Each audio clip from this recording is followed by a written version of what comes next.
Hey everybody, have you ever wondered how they make all that amazing art for video games, movies, and television?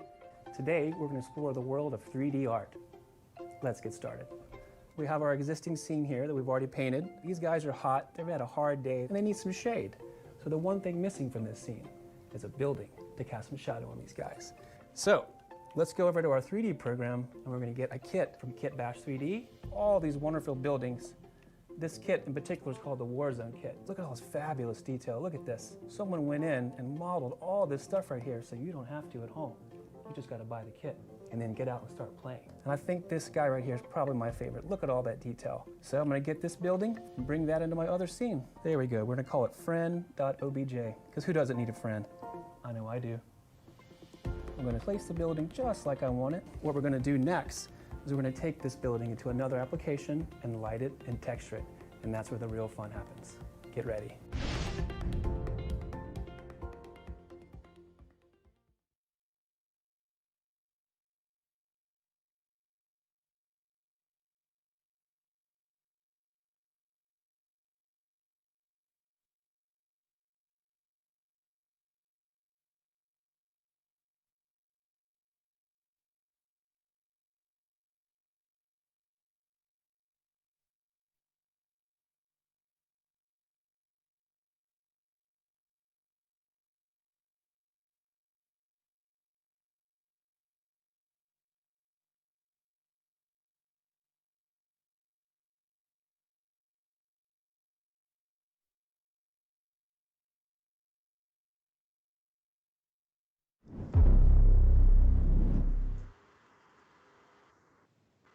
All right, everybody.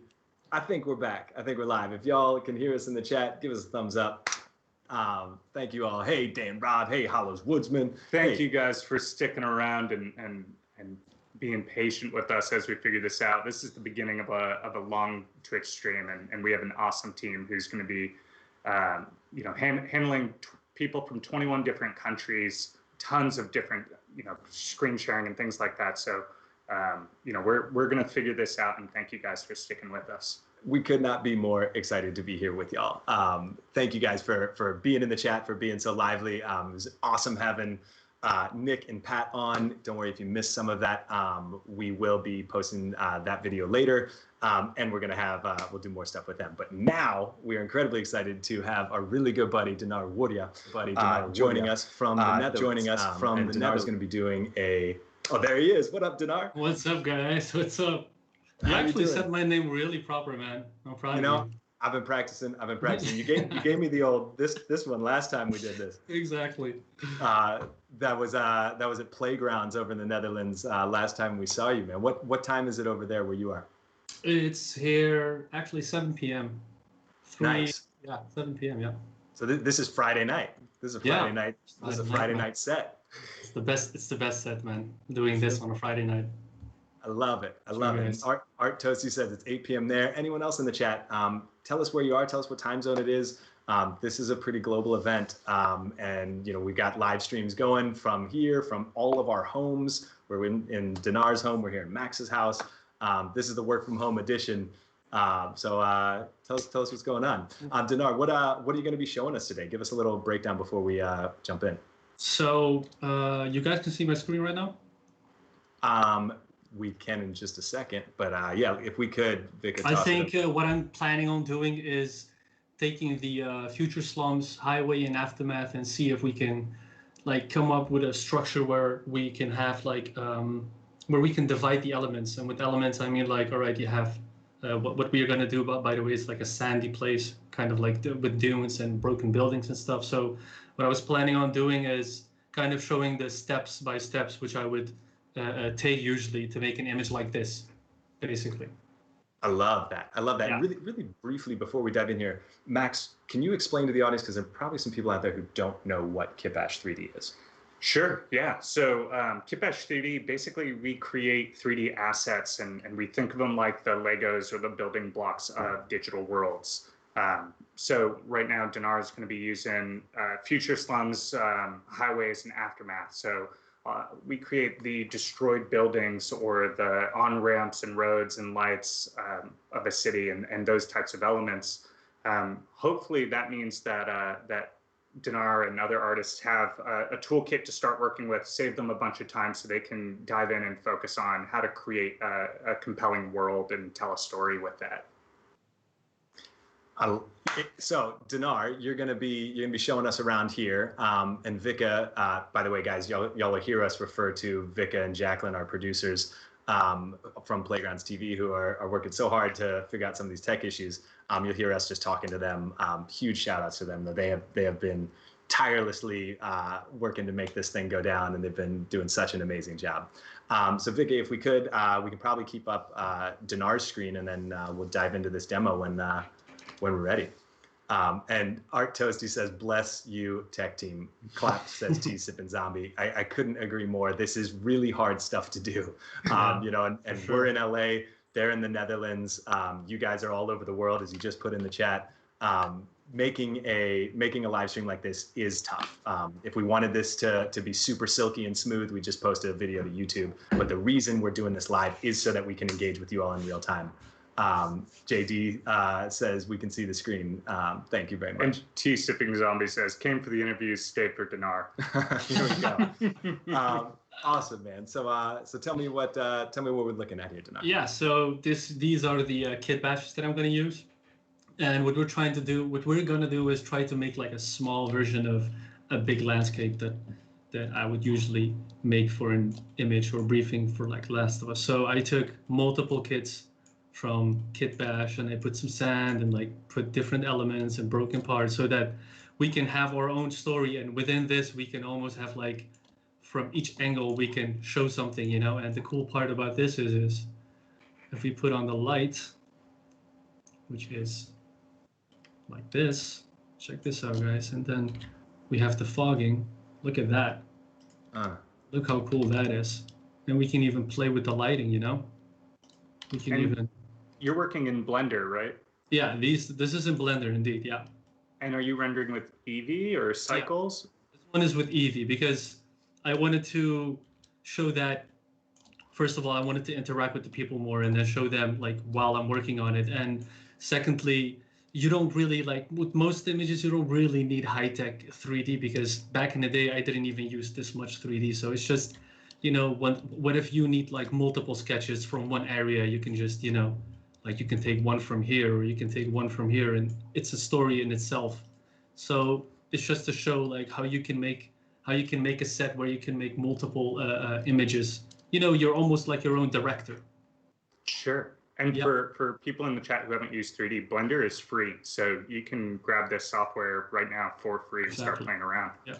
So we're done with this scene. Let's save this one. Let's show you guys the assets that I have used. So these two are from the slums.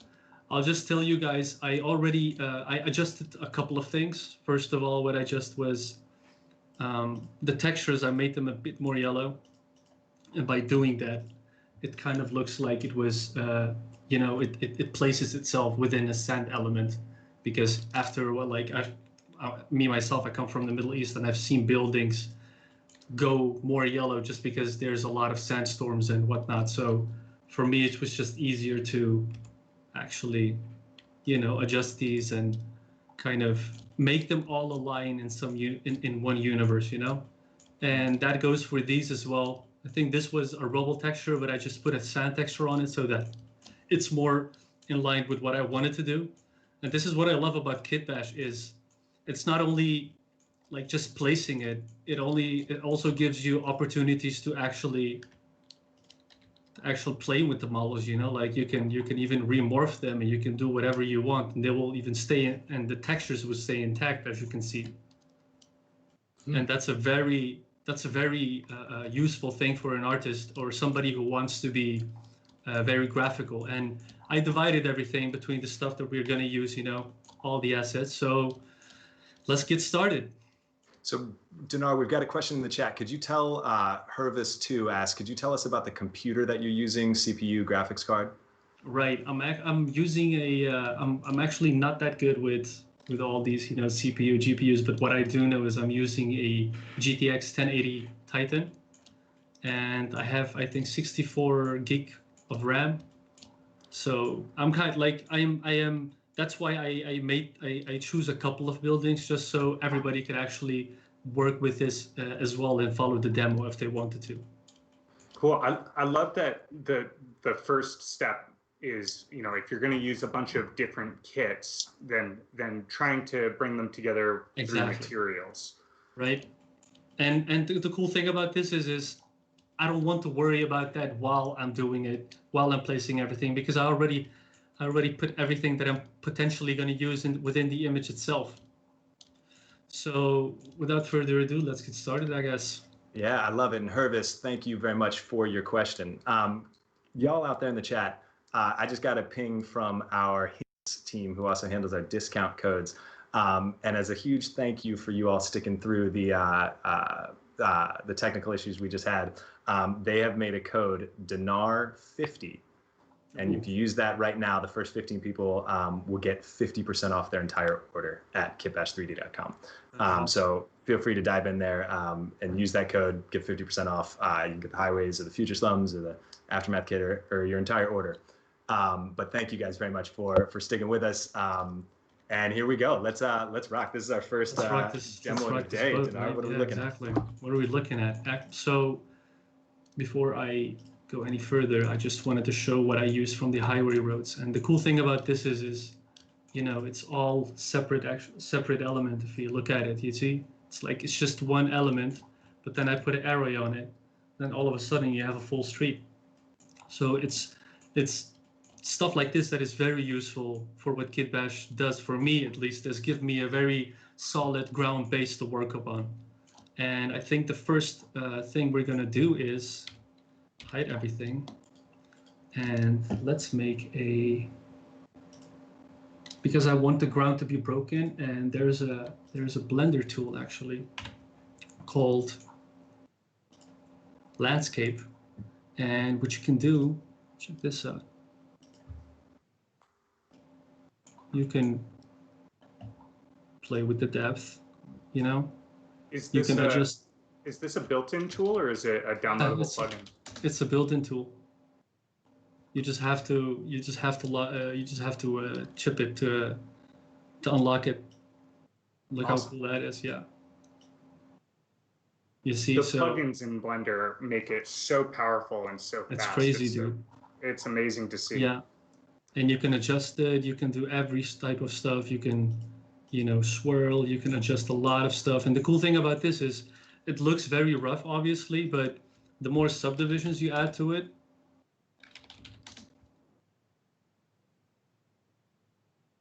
all right, the better it's gonna look. Wow. See? I love this too. You showed us where we're headed, but you went back to the beginning for people who, you know, so they can see a bit of your process. You know, I think this is so cool to have access to an artist like you, Dinar. You know, if y'all are just joining us in the chat, Dinar is a concept artist. He's worked on The Last of Us. He's recently been on Horizon, and he's using Blender to show us how we can jump in from the beginning, and how he builds some topography to set his scene, and then throwing pieces on top to make his scene come to life really quickly.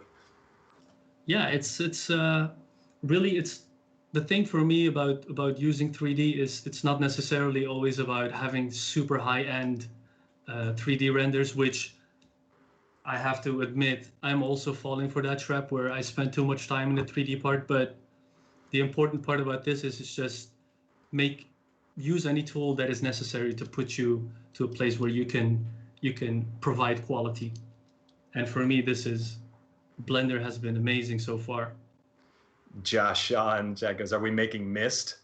Which would be a good one, Josh. I love that idea. And what up, Josh? Thanks for joining us. Oh yes. Look at this. So what are you trying to accomplish? Like, are you just playing with it now, or do you have an idea of what you're trying to make here? I'm like playing with it, and I'm thinking about a ground plane which I could use. So, you know, what I always loved in games like Last of Us is, so you have the basic road, and then it's broken, and then you see nature kind of taking over within that. So that's what I actually want to do right now. I think I like this part actually. This is very cool. So let's use this. what I do right now is I'm gonna add more detail to it, like this. Look how cool that is, right? Totally. And then once we're done, we're just gonna decimate it because, just because somebody asked me what I'm using, I thought let's make it as light as possible for everybody. Nice. Some people in the chat are asking, will this be a VOD or will these be recorded? They are being recorded and they will eventually go out on our YouTube channel, kitbasch 3D, but we don't yet have a release schedule for that. So we hope you can stick around with us today. If you can't eventually, but they'll probably trickle out over the next year or so. So stick with us today if you can. Okay, and so now you're bringing your topography into the scene that you've already built. Exactly, and now I have to destroy what kitbasch just provided me. That sounds so dramatic. So are you going to actually use that landscape to like carve into the roads, or are you going to move the roads around it? Sorry, I'm jumping the gun. So what I'm going to do first of all is because there's 2 layers to it, I'm actually going to flatten out, and you'll see in a minute why I'm going to do that. All right. Let's see how it looks. Looks perfect. Let's merge together. Let's unhide everything. And let's do a boolean on top of it. And what the boolean does is you're telling it to cut in the places which I put the second, so I put the broken ground plane. So if I put apply on it, check this out. Oh, wow, right, totally. Right, and then what I'm gonna do right now is, this is something called Asset Manager, and what it does is, if you have let's say you have a card that you use multiple times in different scenes, it's basically what it says. You save that asset within this Asset Manager, and every time all you have to do is just append, and that's it. It's like now it's a sand texture, but that's not the one that we wanted. We're gonna put a rock texture on top of it. Super cool. Look at that, right? What we're gonna do right now is, I think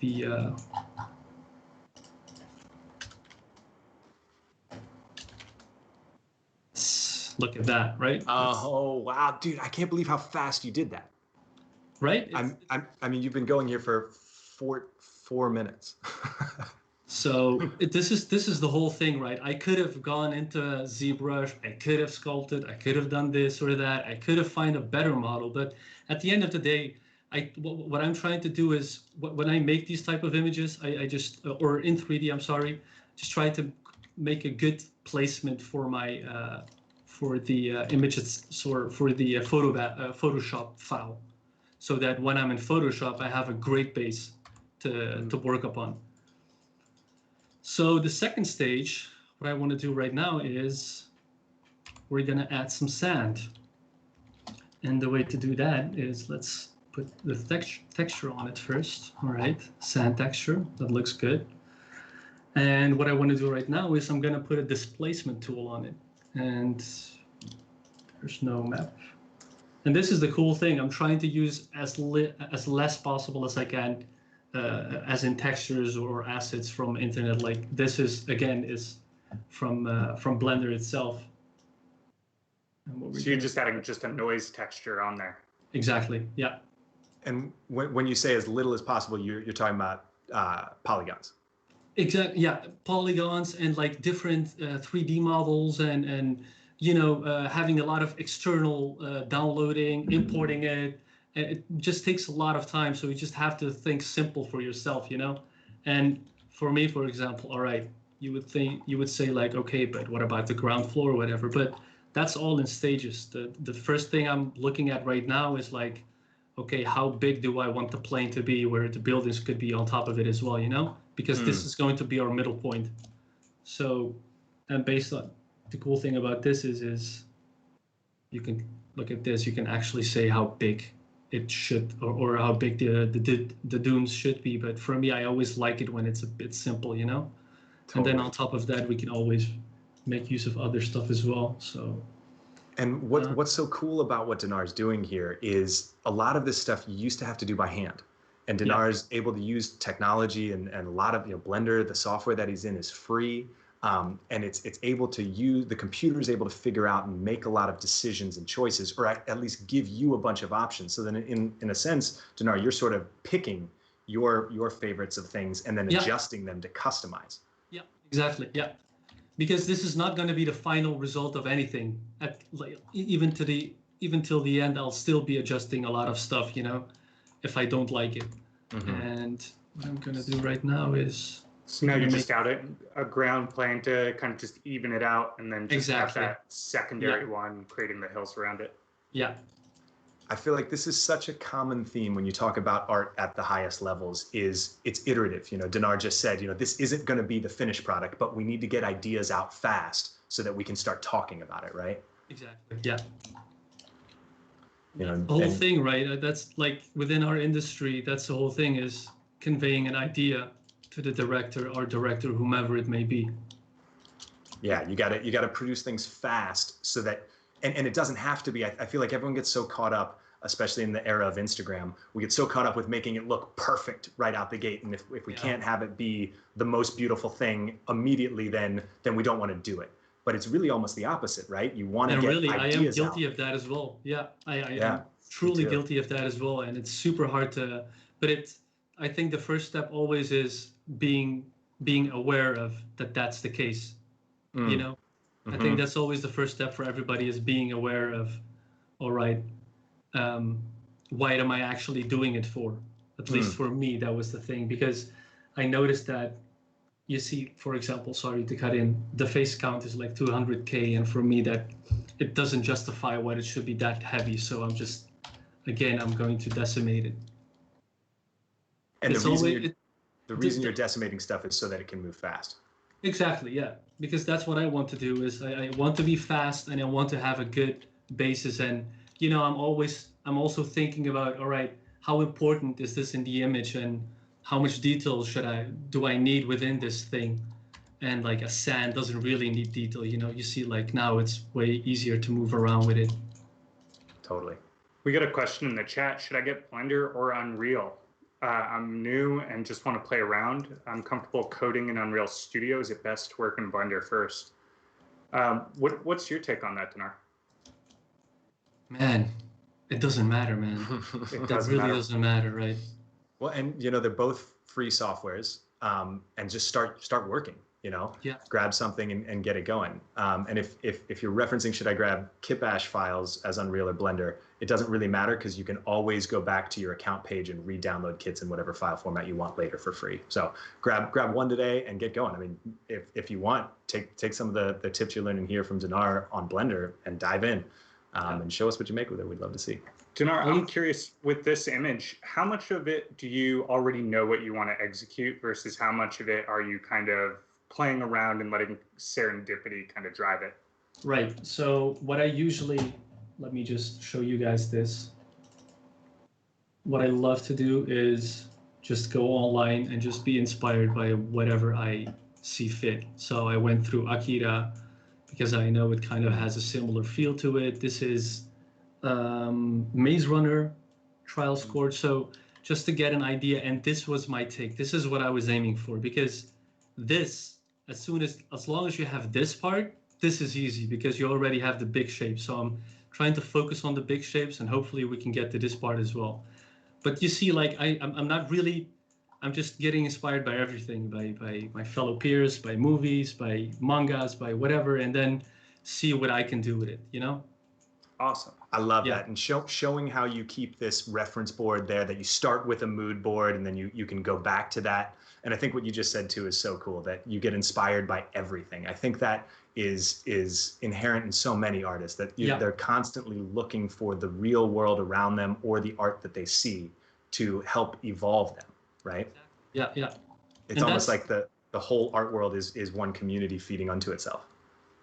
That's the whole thing, right?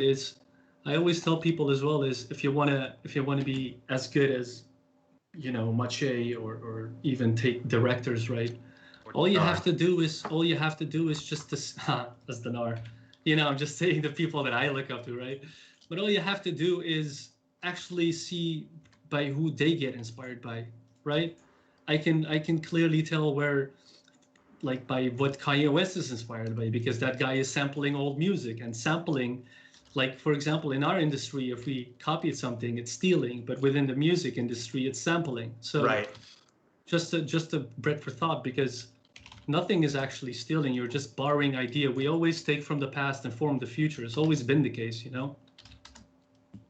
Totally.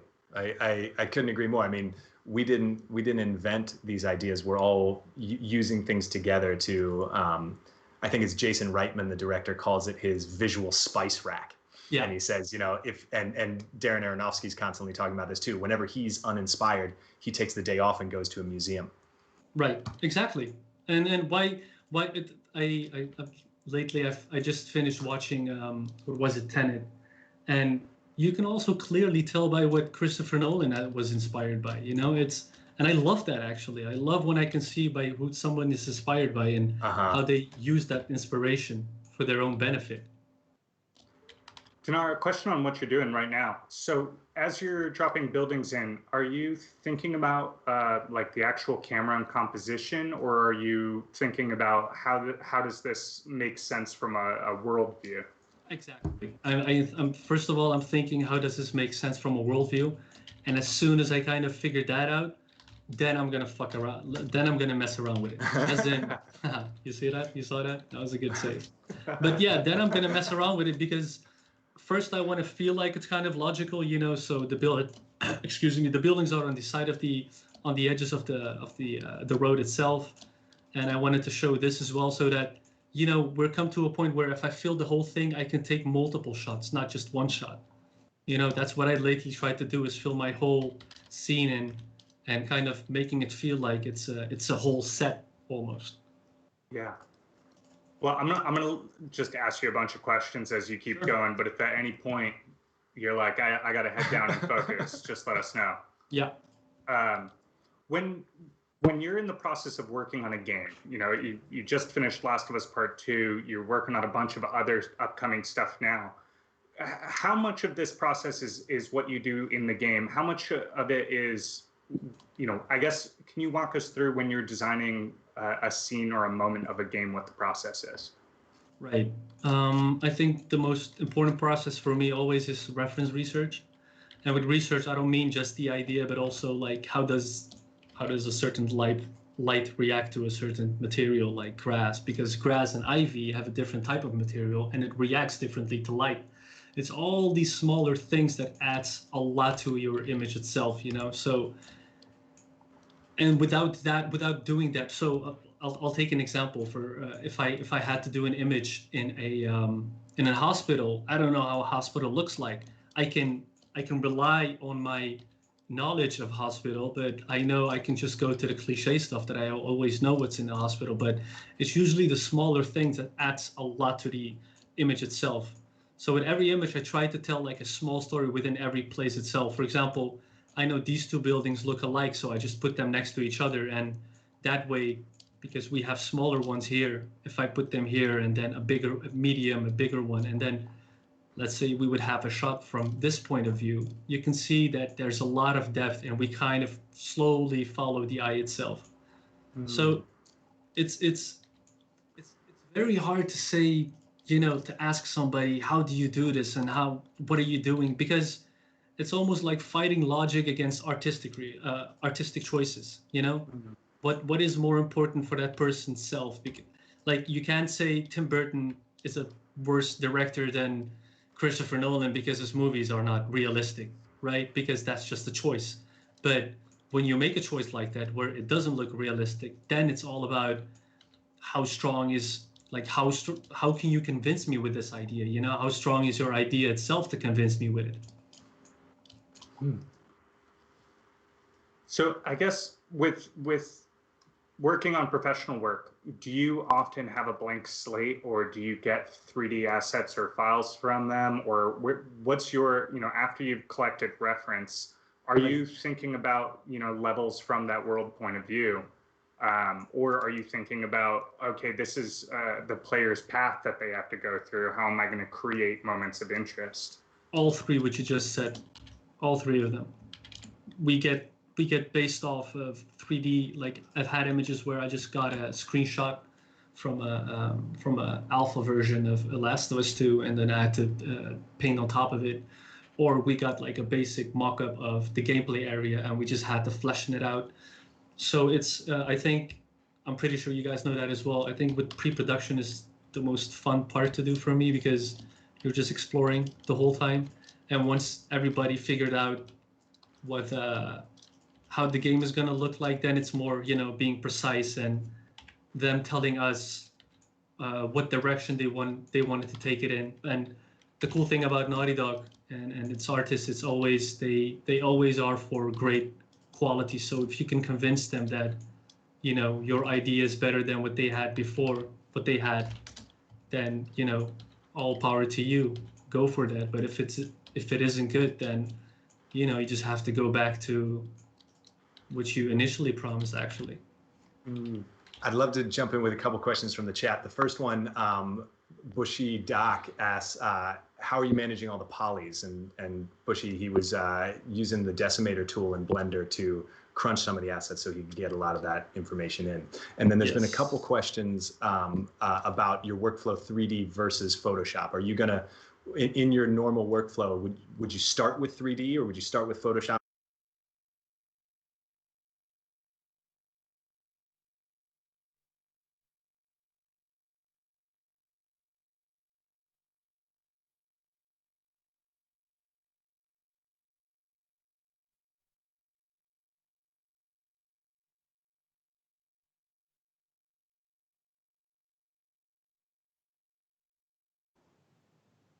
Yeah. All right, I'll just wait. Okay, I think we lost y'all there for a second. Bushy Doc, don't worry, we're gonna get your question hit up one more time. If we are live though, oh great, okay, we are. So let's go back one step because the answer was amazing. So Dinar, the question is, people are asking about your process. Do you use Photoshop in the beginning, in the end? How much of it is in 3D? It really depends on, like I see myself, I catch myself always going too much into 3D because I enjoy it a lot. But what the perfect thing about an image going from 3D to 2D is asking yourself, all right, how detailed should I go until to a point where the detailing from the 3D is bothering me in 2D within Photoshop? Dinar, I'm sorry, we got to ask you that a third time. Oh, no, it's fine, man. It's something is happening with our viewership because it keeps spiking, and I think we're experiencing some throttling because too many people want to know what you're doing here. Right. No, yeah, it's fine, man. It's been kind of jumping back and forth.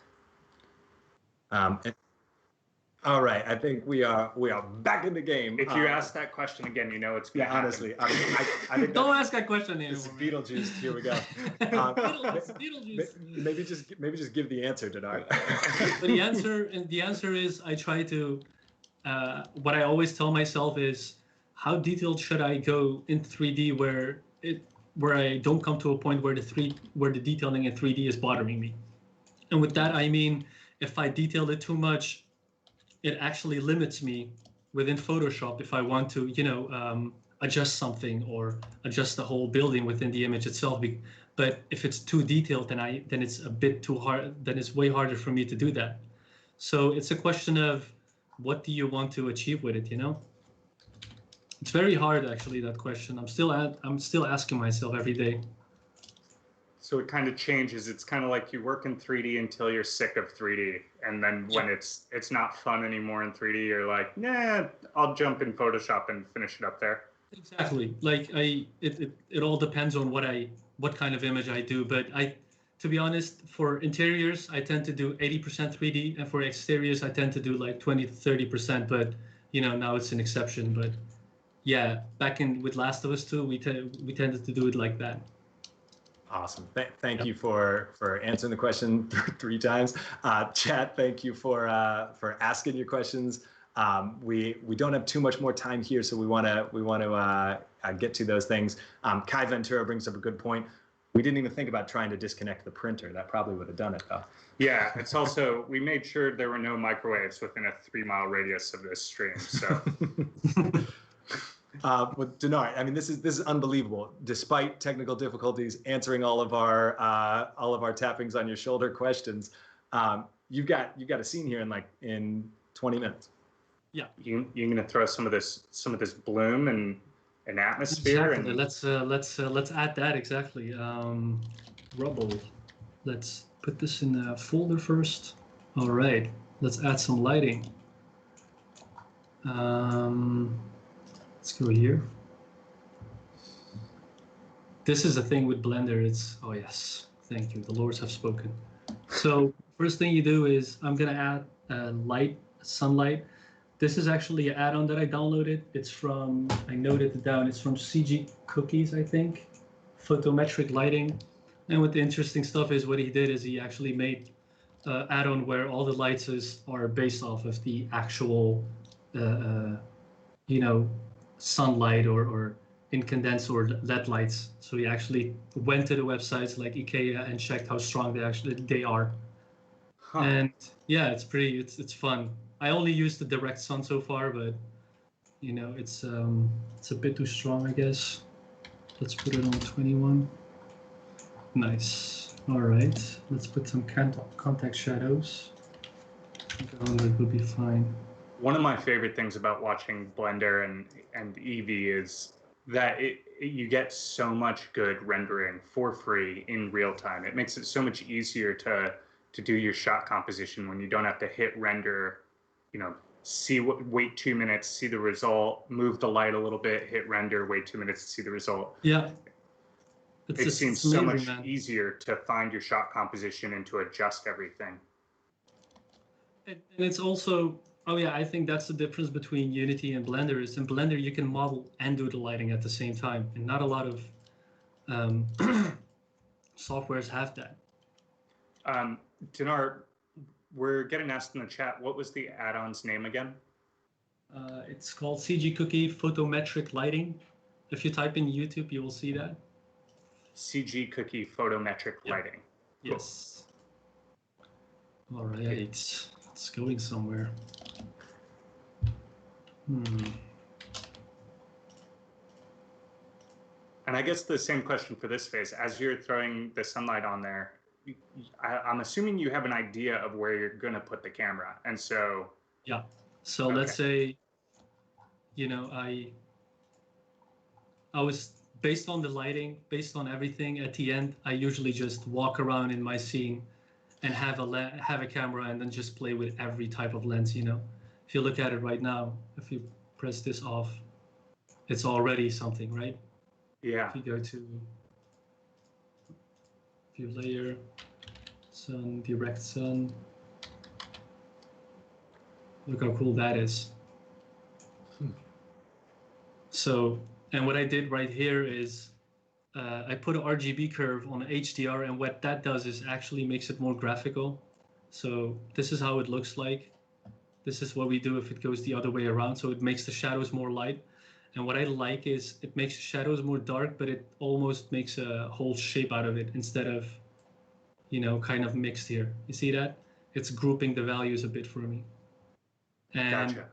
On top of that, I put a color node, a mixed RGB. And what I wanted to do is I make the HDR a bit more yellowish so that it influences the whole structure itself. All right, so once we're here, I think we can go back here and then focus on some good rubble. I think it's interesting with your approach that you've kind of, while the camera is in flux, you've chosen an area that at least is going to be your foreground so that you can focus your detail and attention in that area and know that you don't have to put rubble everywhere. And I know a lot of people in the chat have been talking about how's he managing his polygons and his vertices. You're not looking at too heavy of a scene right now, to be honest. No, it's actually, it's pretty light so far. Keep in mind also because of the streaming and everything, it looks a bit slow, but it's pretty light so far. And that's the cool thing is the lighter, because I've never had a high-end PC, I always had to think about decimating. That's like my second nature when I do 3D. Yeah, and I mean you got a couple kitbash buildings in there, but probably less than 10 of them in there. And Yeah, then and this is the cool part, right? So let's say we have a kitbash building like this one. What I do with it is, let's make a small story here, right? So I copy this one, and then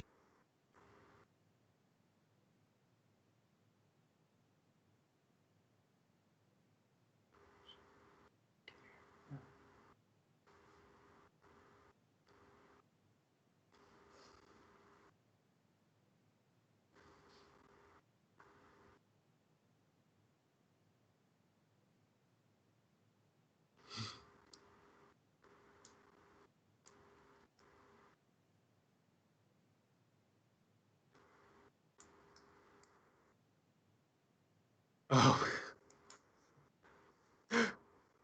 So so I think y'all can hear us.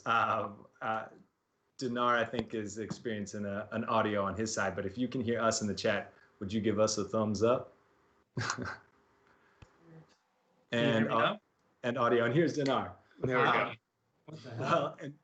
Well, It just muted itself. I think it was too great. It was too cool. It was too cool. We'll finish that thought if you've got some things. So yeah, it's just making use of the kitbash 3D tools and making it your own, like this. So it just breaks up like that. And if we go to the lighting, which is super cool, I think the sun is still a bit too strong. I love this. Well, Dinar, we are really short on time here. We could stay and do this with you for hours, and given the nature of this event, we're going to do a bunch of things really quick, but we'll be doing plenty more with Dinar over time. Dinar here from The Last of Us. You actually used the Warzone kit on The Last of Us projects, Yes. and here you've shown us really quickly in Blender how you can ideate, build topography, and get a scene going. I mean, it's unfathomable how much you got done here in about 35 minutes with us. Right. It's also because of the kits you guys made, man. That's all honesty. I'm just playing like Legos here right now. Well, truly, we greatly appreciate you taking the time out of your day to let us shine a little bit of a spotlight on the amazing work that you're doing out there. Thank you so much for including me. Where can people keep up with you? How can they follow you? You can follow me on my Instagram, Dinar Woodia Art, or Twitter. It's the same name. I also have an art station, Dinar Woodia, and I'm posting daily on Instagram, or not daily. I'm posting most often on Instagram, and I'm planning on doing a mentorship soon, and hopefully a tutorial. So yeah, just keep in touch, and hopefully we'll get that sorted out. Awesome. I can't wait to see the tutorial you create. I mean, 30 minutes of this, I could watch this for hours. And I know people in the chat have been saying the same thing. Oh, man, that's super nice. Really happy to hear that. You all in the chat, we often do this show with a live audience. We can't today because it's the work from home version of Lightbox. But if you're out there and you loved this, would you please give a thank you or a clap to Dinar? We let him know how appreciative we are of him spending his time here with us. Thank you so much, guys. We'll catch you soon, buddy. Talk to you very soon. Catch you soon, man. Have Everyone a great time. follow him. Yep. Thank you. Bye. Ah, man. I could watch a lot of that. That was so great. So we are going to keep this thing rolling here. We've got Iris Compiet and Pauline Voss coming up, two of our very good friends.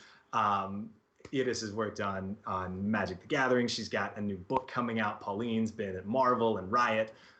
Super fun thing. Amazing two characters who are going to be coming to the show right after that. Who's after that? I mean, we got an awesome day lined up. John Baruch's coming up after that. Ex-Blizzard, spent 10 years on StarCraft 2, now is working as an art director on the Avatar movies. We got Ben Morrow from Halo Infinite doing a demo in Unreal, Loesch, and a VR tag team. It's going to be, it's a lot of stuff, and we're going to go fast, so stick around. Yeah, so stick with us, and we've got, so y'all know too, we have our summer bundle going on. This is our biggest sale of the summer. If you use the code 3 for 2, you can buy 2 kits, you get 1 free. Or if you buy 3 kits, you can get another 3 kits for free. That's going on until Sunday. check out this video now by Sava Zivkovic, director of Destiny 2 cinematics. He's made this whole video called Build Your World using, I think, 9 different kits. Check it out and we'll be right back.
So the advantage of 3D over 2D is simply that you're able to move through space, basically. If you're interested in photography, I would strongly suggest learning 3D because it'll allow you to understand all the finite details of how cameras work. And you could test any camera's abilities as much as you like because you have an infinite amount of choices. I always think like, what would Stanley Kubrick do with like the 3D programs I use? You know, it'd probably blow his mind because of the choices, you know?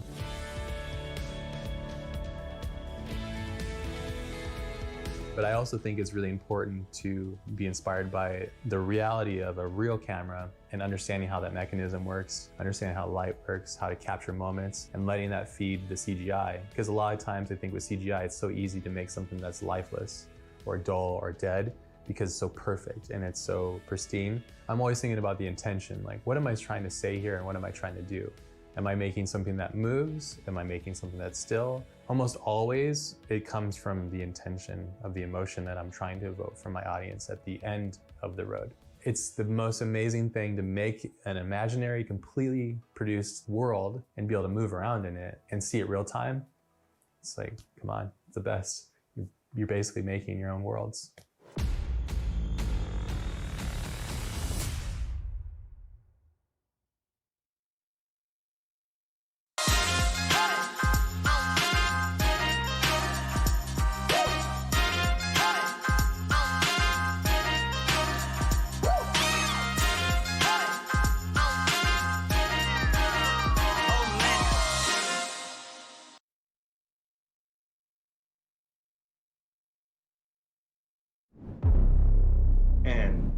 We are back.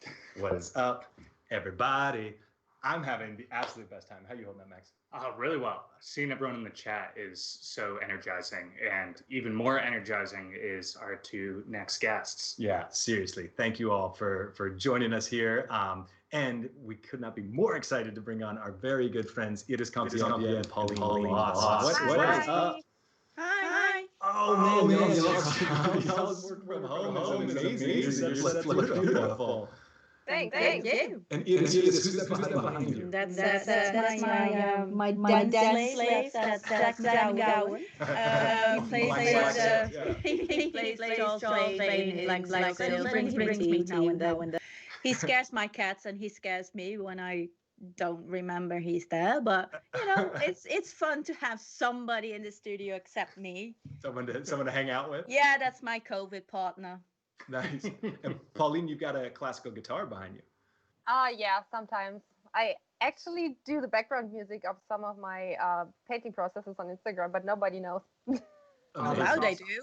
Amazing. I love that. Yeah, I think that so many people on the show are so multi-talented. I think having music and an instrument around you to help you get in the flow if you're not feeling it, or to give you a little break and get a different medium of flow, I think is so important. Yeah, Iris, I see that with your work all the time. I love following you on social media because you never know what's the medium of the day. Sometimes it's watercolor, sometimes it's drawing, sometimes it's sculpting. Yeah. You kind of have your hands all over the place. Yeah, and I'm going to dip my hands in acrylics and gouache and some more oils next Monday because I'm deadline free. And I've told myself not to take any more deadlines on and just experiment the hell out of things. Awesome. Well, speaking of deadlines, you have a new book coming out, right? Yeah, several actually. But the first one is the Dark Crystal Bestiary that comes out on October 13th. And it's pretty special because I've pretty much taken over from Brian Froud, who asked me to do that for him. So yeah.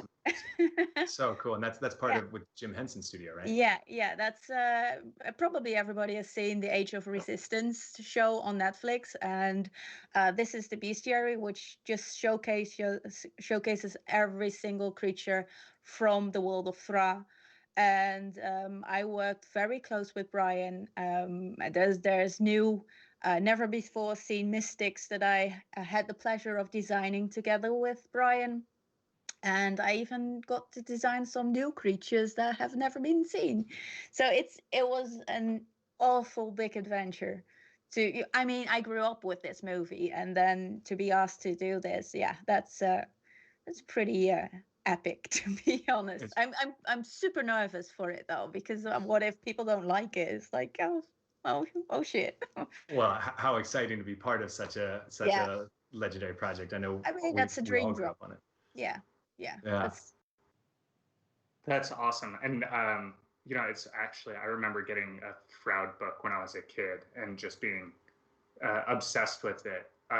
Talking about dream projects, something that both of you have done is Magic the Gathering. And I'd love to chat about that, because that was for me one of my big inspirations as a kid, was always going through the cards and looking at all the artists underneath it, and those became like icons to me. And both of you have now done Magic cards. Iris, can you talk about your first one? Yeah, that's the Brazen Borrower, which you see here now. And that's actually been nominated for the Chesley Award in game card design thingy, which I'm like, what? But yeah, that's my very first card. I've done a couple. There's only 2 released now.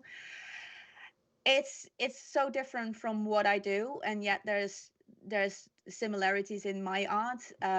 But it's a great way of trying new things, of getting out of my comfort zone. So it's a wonderful way of just breaking out and doing something different, and reach a new fan base basically, and hoping that fan base can then see my own personal work.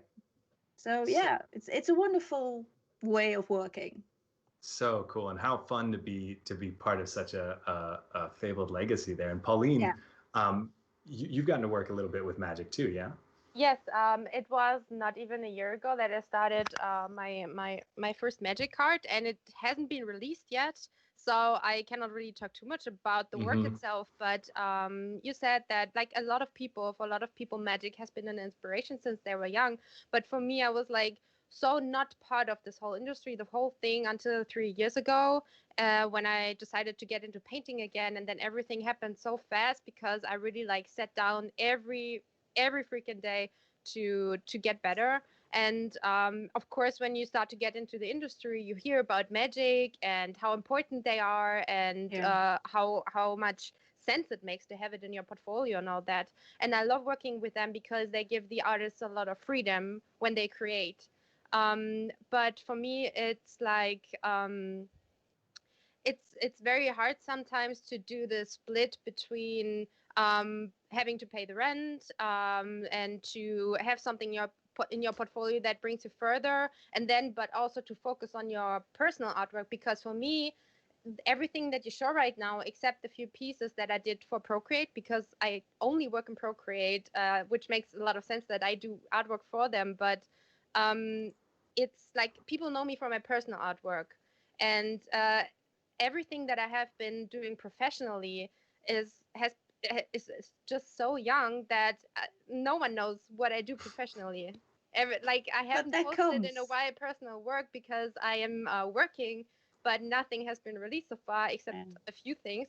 And that's like my main focus is to stay focused on the personal artwork. And as Iris just said, which is she's a smart business lady, to use it as a platform to get better known. And yeah, it's like how I see it. It's like you get told that, oh my god, it's gold to work for this company or for that company, and it's a great success when you achieve that goal. But it's not only about that. Totally. I mean, you touched on several things that I think are so cool. Is first the importance of personal work. You know, I think there's people out there, you know, set the goals of wanting to reach the big studio or do the, you know, climb the mountaintop, but you have a illustrious career, not only in your studio work but also in your own personal side, which is your, you know, your social media is booming. Both of you guys have are able to put out so much work there. And you, Pauline, I don't know how many people know this, but 3 years ago, you weren't actually in the movies and games space, were you? No, I have been working in an office, in a startup office in Berlin, in a completely different field.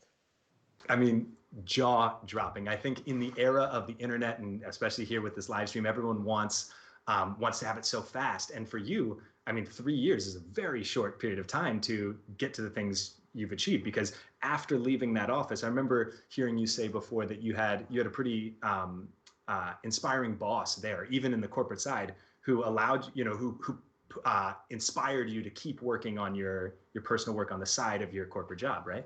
Yes, he supported me a lot, and we're still friends today, even though the company doesn't exist anymore, because we both shared the passion of painting, and he just encouraged me to take it to another level because he wanted people to thrive and to really do what they love.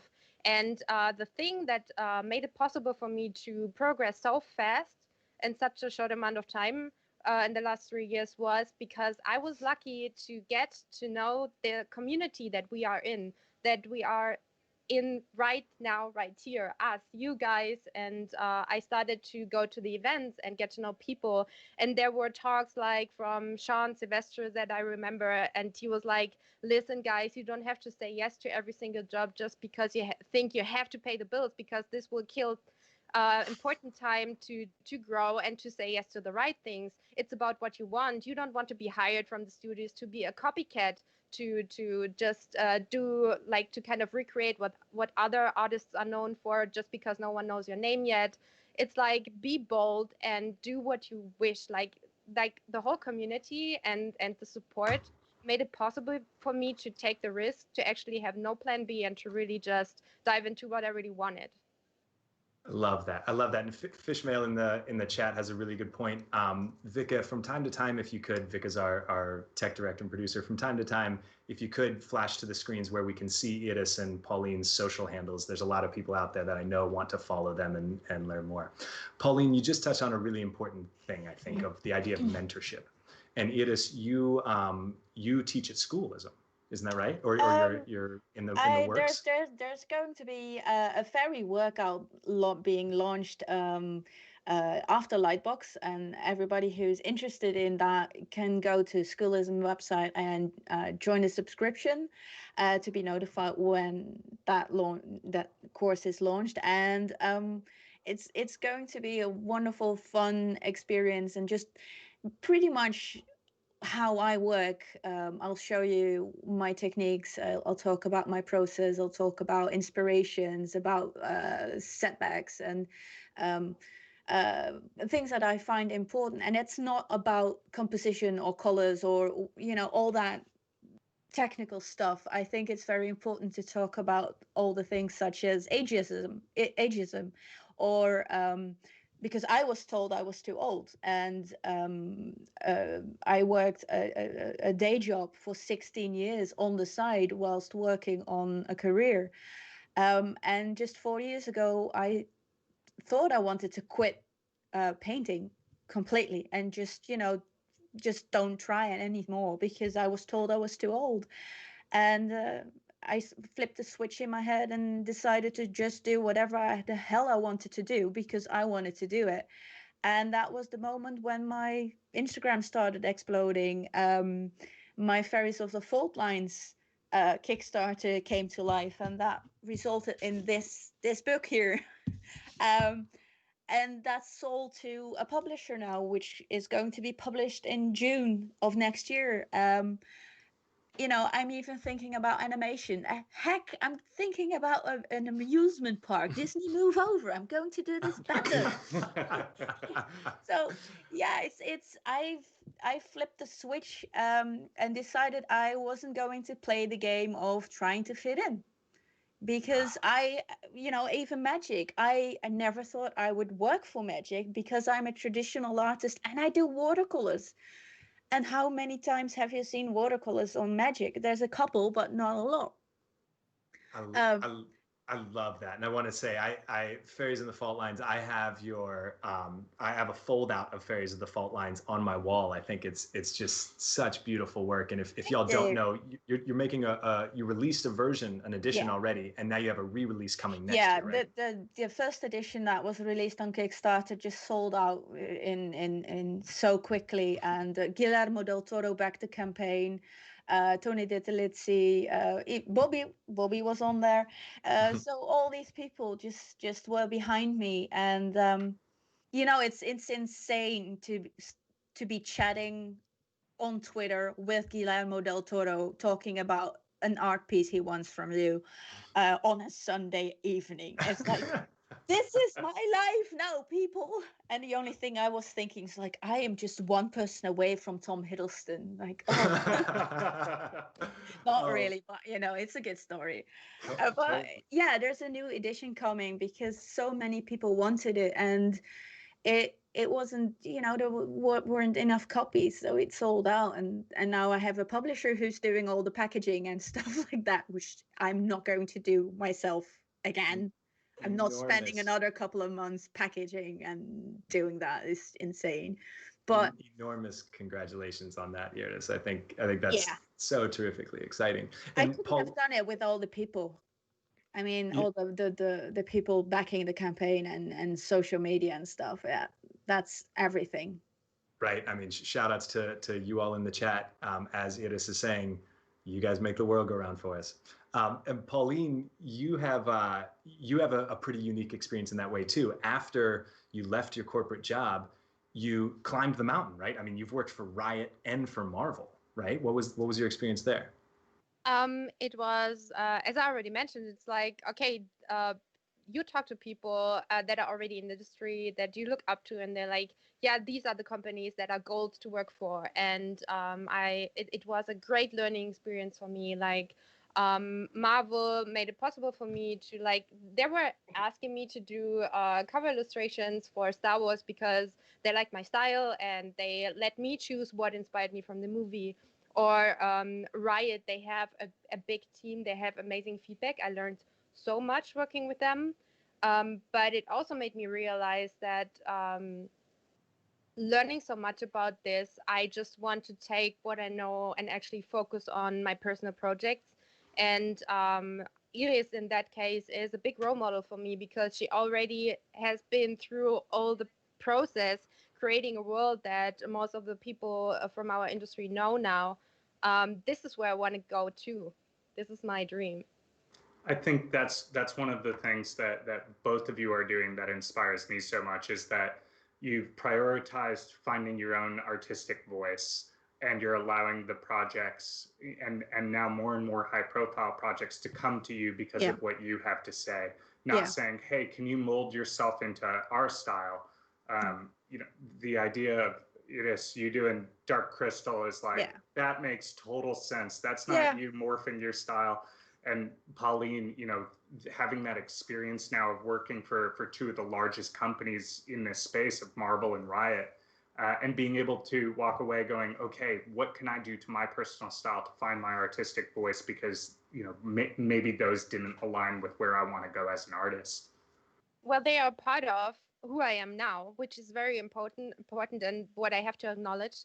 But I think what really matters is finding what you're really passionate about. Because if you only focus on paying the bills, it's like in the long run, not gonna make you happy. Because I mean, at the end of the day, we are all in this industry.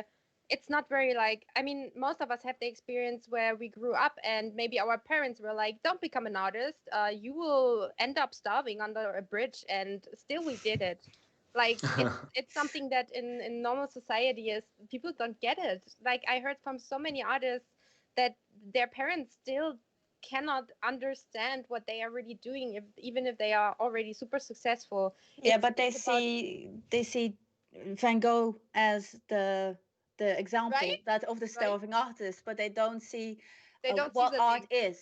They don't know exactly. what art is, and art is everything. Art is everything from the design of a cup to the design of sneakers to film posters to concept art for movies and games, and to what you're doing. Without art, there is nothing. And they don't get it. They don't get that they are surrounded by it every day, that they consume it, that it's part of their normal life. And they don't see like everybody during COVID.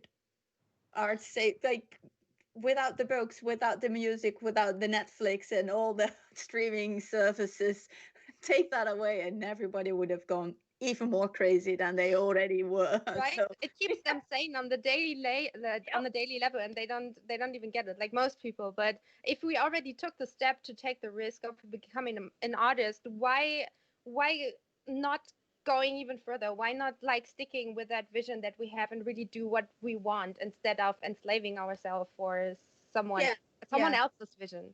Oh, you know, your soul has to be in it. And I believe that as soon as your soul is in the art, and I experienced that with my stuff that I started to do in 2016, when I said, like, you know, I'm done with this shit. I'm done trying to fit in. I'm just going to do whatever the hell I want to do.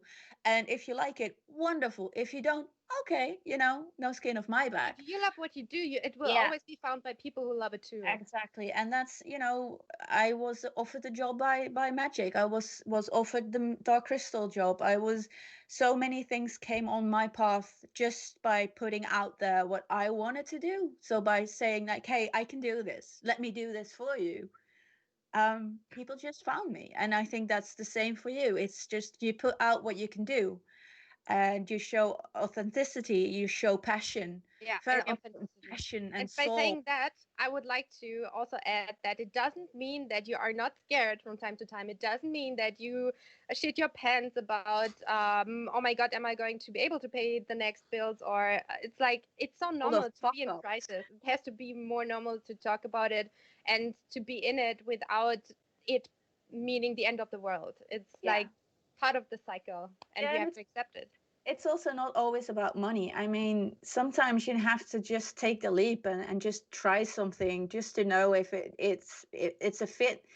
Be brave, set out on an adventure, discover something new that you never thought you would like. I mean, your existence Very has important. to be safe in order to create. So you just, I mean, I know that you did a day job for 16 years to be able to still do art. So this is something that makes a lot of sense. Like just get shit done and then you focus on a very special part of your day on your passion. Yeah, saw no sense in taking on jobs that were just shitty and weren't me.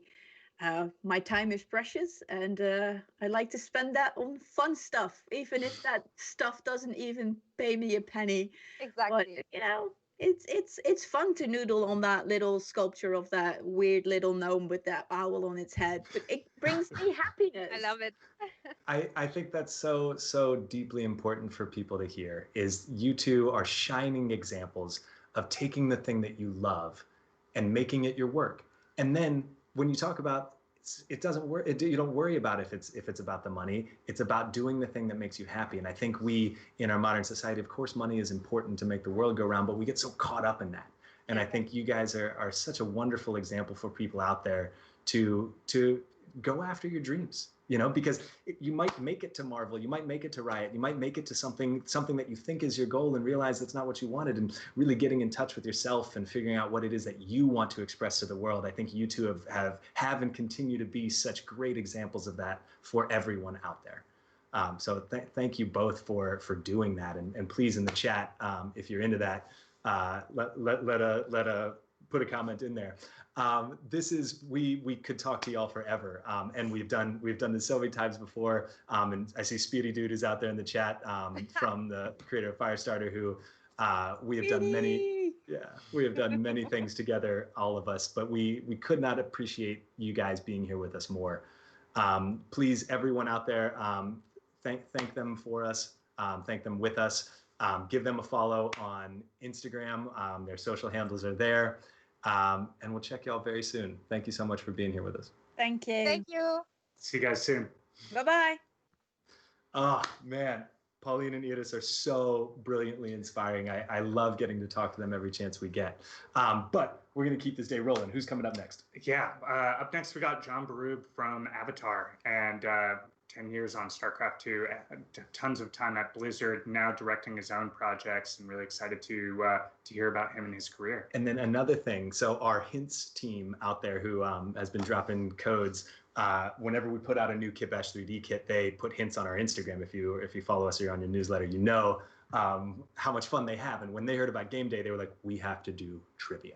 So they have made a whole new trivia game for us. And here's how it's going to go. We're going to read you a trivia question, and you can drop the answer into the chat. The first 3 people to guess the right answer are going to get a free kit. So the question for the very first piece of trivia, I got it all right. Did I leave anything out? No, I think you got it. Okay. Yeah. What was the weapon? Sorry, I don't know how to read. What weapon was so powerful that Epic Games pulled it from Fortnite after only 4 days in December of 2018? That's a Fortnite trivia question for you. And we are going to put your answer in the chat, use an exclamation mark, and yep. Actually, turns out don't even need an exclamation point. Never mind. Just put the right answer. Just name that thing. Well, you should still say it with enthusiasm. Say it with enthusiasm. Also, check out this sweet video with James Pack, Ash Thorpe, and Alex Alvarez, and we'll be back with John Barub in just a second.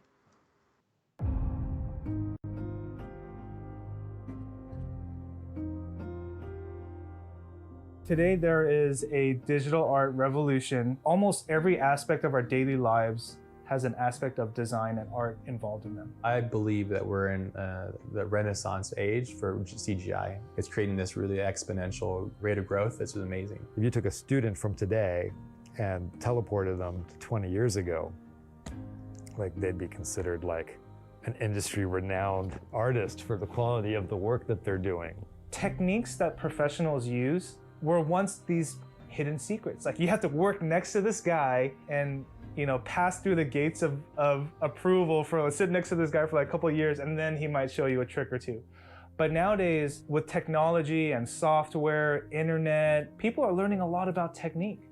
we're all students of it, and I think it's really important to constantly be a student of art, because there's one thing about art that no one will master it. Before the digital age, everything used to be hand painted, and you cannot just explore this random cool idea because the investment of time in painting something it's really deep. But in Photoshop, you can say, hey, you know, I wonder if I can put something here really quick. Let me just block it in. For our industry, what's exciting when I think of the future is that tools are coming that we can't even imagine that are going to be so much fun to use. Today's day and age of digital tools is helping the world of concept design expand tremendously. You know, whether you're 12 or whether you're 25 or 40 and you have an interest in the arts, specifically the entertainment arts, you know, it is a growing industry. It's an industry that hasn't stopped growing since the birth of cinema. If you're watching this and this like gets you excited, then I say 100% you need to dedicate all the time and energy you have in understanding what it is what we do, and really understanding the basics and getting yourself into it. Really, you know, there's only one way to approach this, and it's like head first, 100 miles an hour.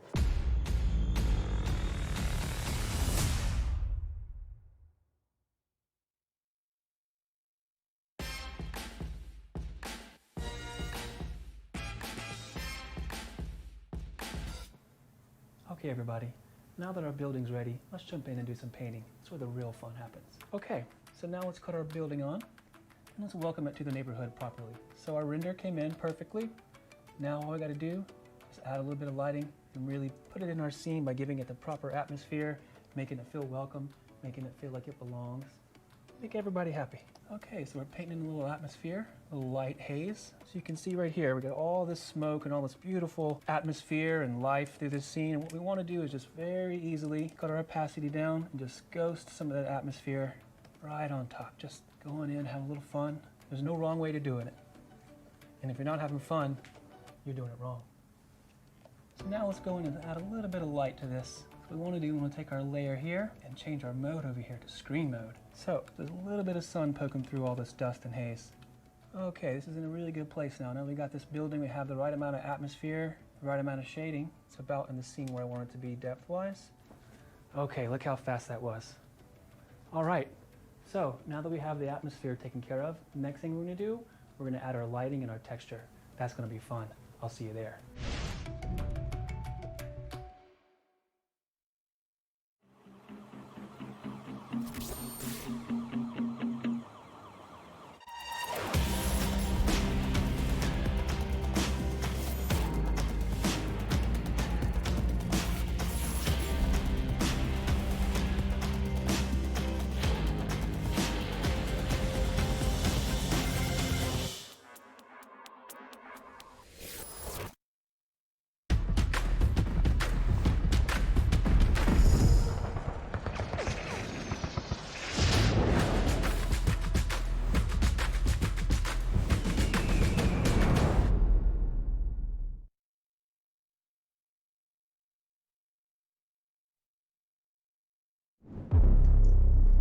Boom! We are back. I gotta tell you, I could listen to Iris and Pauline talk all day long. Yeah, I wish we had more time with them, but we'll have to do a follow-up. Yeah, this being game day as part of the Lightbox Expo, we are doing an abridged version of our usual show because there's so many amazing artists who have spent some time here with us. It's like the appetizer platter, you know? You just get like a little taste of all of them. A sampler buffet. Yeah. Well, okay, so we just completed our first round of trivia, and the question was, what weapon was so powerful that Epic Games pulled it from Fortnite only 4 days in December, after only 4 days in December 2018? And the answer, slight drum roll, please. Oh, you know, nailing it. Infinity Blade. I can't believe how fast some of y'all got that in the chat. If you guys got the answer right, and you were one of the first three, so people are going to hit you up from our hints team. Also, you may have just seen there's a new contest going. We put a trailer just before this. We have our new kitbasch 3D, KB3D, hashtag KB3D contest. You can go to our website and see details of that, where we'll have artists from the from Game Day are actually going to be judges this time around. You can pick up your free Neo City kit and get in the game here because it's going to be quite a fun contest. Yeah. And then now we have John Berube on, which we could not be more excited. John has been spent a decade on StarCraft. Here he is. How are you, John? I'm very good. Thank you. Thanks for having me. How are you guys doing? Doing well. Yeah, I'm gonna give the intro that I know. Started at Blizzard, working across the cinematics team, eventually art directing cinematics there. Then moving into film, starting with the Warcraft movie, and then on to things like Alita and the Avatar films. And you also are a multidisciplined artist. You're directing your own projects. You have your own clothing line. Before we go into all of those things, how did you get started in this? I think in the industry as a whole, first, I think my first turning point in my whole career was to get denied admission to this cinema program in Quebec. And because I think my math weren't good enough or something, and at the time I didn't understand why that really mattered. But that launched me into doing graphic design. And I started doing like graphic cards, business cards, and then flyers for raves and concerts and whatever. And I remember one time we were working on this rave flyer, and then this other guy from New York did a version of his thing. And that's the first time I ever saw 3D. And I was like, what is this medium? I don't understand. Like, how can you shade specular and everything so perfectly? I don't understand. And then that was my first exposure to 3D. And after that, I pursued, my research on 3D, and I discovered this. School in. So we've lost a video on John, but I think we can still hear you. Here we go. Okay. And check out the artwork. Vika on the tech team. Can't see you yet, John. Oh, there you are. All right. Look at Sorry this. about it. Huzzah. So I ended up discovering this Softimage Training Center school, and then did the whole 3D animation program over there. And then my Unix sysadmin teacher, Jeff Vachon, who is a guy I respect tremendously, he said, hey, you can really draw. You should go to Sheridan College, because that's where ILM hires all their animators and whatever. And I applied over there, and then I got denied as well. I was like, damn it. And I think I remember leaving a voicemail to the dean of the school, and I told him, who are you to define my future? I want to go there. I need to go there. And then I was like 19 years old, I think at the time, and I wish I still had those balls. But turns out I got a letter like a week later with the schedule of the program, and I guess I got admitted somehow. I was like, oh, that's great. So I went there, and then that was a 3 years classical animation program. And then after that, it all took off from there. And then that was worked in Toronto on some Xbox games for a little bit, and came back to Quebec, did a little bit of commercial work, and then started to focus on matte painting back then, because I was very impressed with the Greg Mullen stuff, and then some of the old school matte painter guys that would paint so photoreal. I was like, oh my God, this is insane. I need to figure how to do that. And then focus on matte painting, and that's where I stood out to Blizzard, because Fausto Di Martini saw my work on CG Channel, because my website leaked, and I ended up doing the first page of CG Channel, and that's when Fausto saw it, and then Fausto passed it on to the guys at Blizzard, and then they flew me down, and then ended up sticking around over there for like 12 years. That's amazing. I'm really curious about your time at Blizzard, because I see, when I look at like the things you've worked on, something like StarCraft 2 is something that you worked on so many different aspects of it for such a long period of time. I'm kind of curious, how do you stay excited about a project? Were you excited about it? And how do you stay excited after year 1, year 2, year 3? How do you stay excited for the long run? Sure, that's a super good question. And for me, at least, I really believe that there's always a way to make it awesome, no matter what's the client, no matter what's the IP. And then in this case, the IP is already awesome. Obviously, StarCraft is amazing. But for me, it's either like I see like a new movie that comes out and something kind of stand out, like let's say like District 9 comes out, and it's like, wow, those effects are so original, they're so cool. I want to draw some inspiration from that and see if we can integrate that in the IP to kind of freshen things up, or for example. Or sometimes I'll do some research and discover like a new workflow. I think at the time I was kind of discovering image-based lighting at the time, and how to shoot like a Christmas ball that's all made out of chrome, and how to eventually do a rectangular panoramic and then stitch it together into an environment map, and then fix the white point and the high dynamic range and stuff like that. And all of a sudden that became like, wow, we want to light everything this way. This is amazing. And then we ended up doing that. And then eventually start playing with camera tracking. And I was like, hey, I wonder if we can film live action cameras and then track it to animate our cameras in the cinematics. And then the director at the time, Nick Carpenter, he was down to do that. So we did just that. So technology or workflow has always been a good side ingredient to freshen things up. Like you discover a new technique and whatever, and then you start to plug it in every project you do. We did the same thing with color grading too. I think at the time I discovered DI right when we did Cataclysm, because Apple Color came with Final Cut for free. So we started color grading at Blizzard, and I was like, wow, this is so powerful. We got to do this. And then we ended up starting a whole color grading pipeline with DaVinci Resolve. And all of a sudden, like even color grading something like Hearthstone, which was not necessarily my favorite IP because it was a little bit more cartoony, whatever.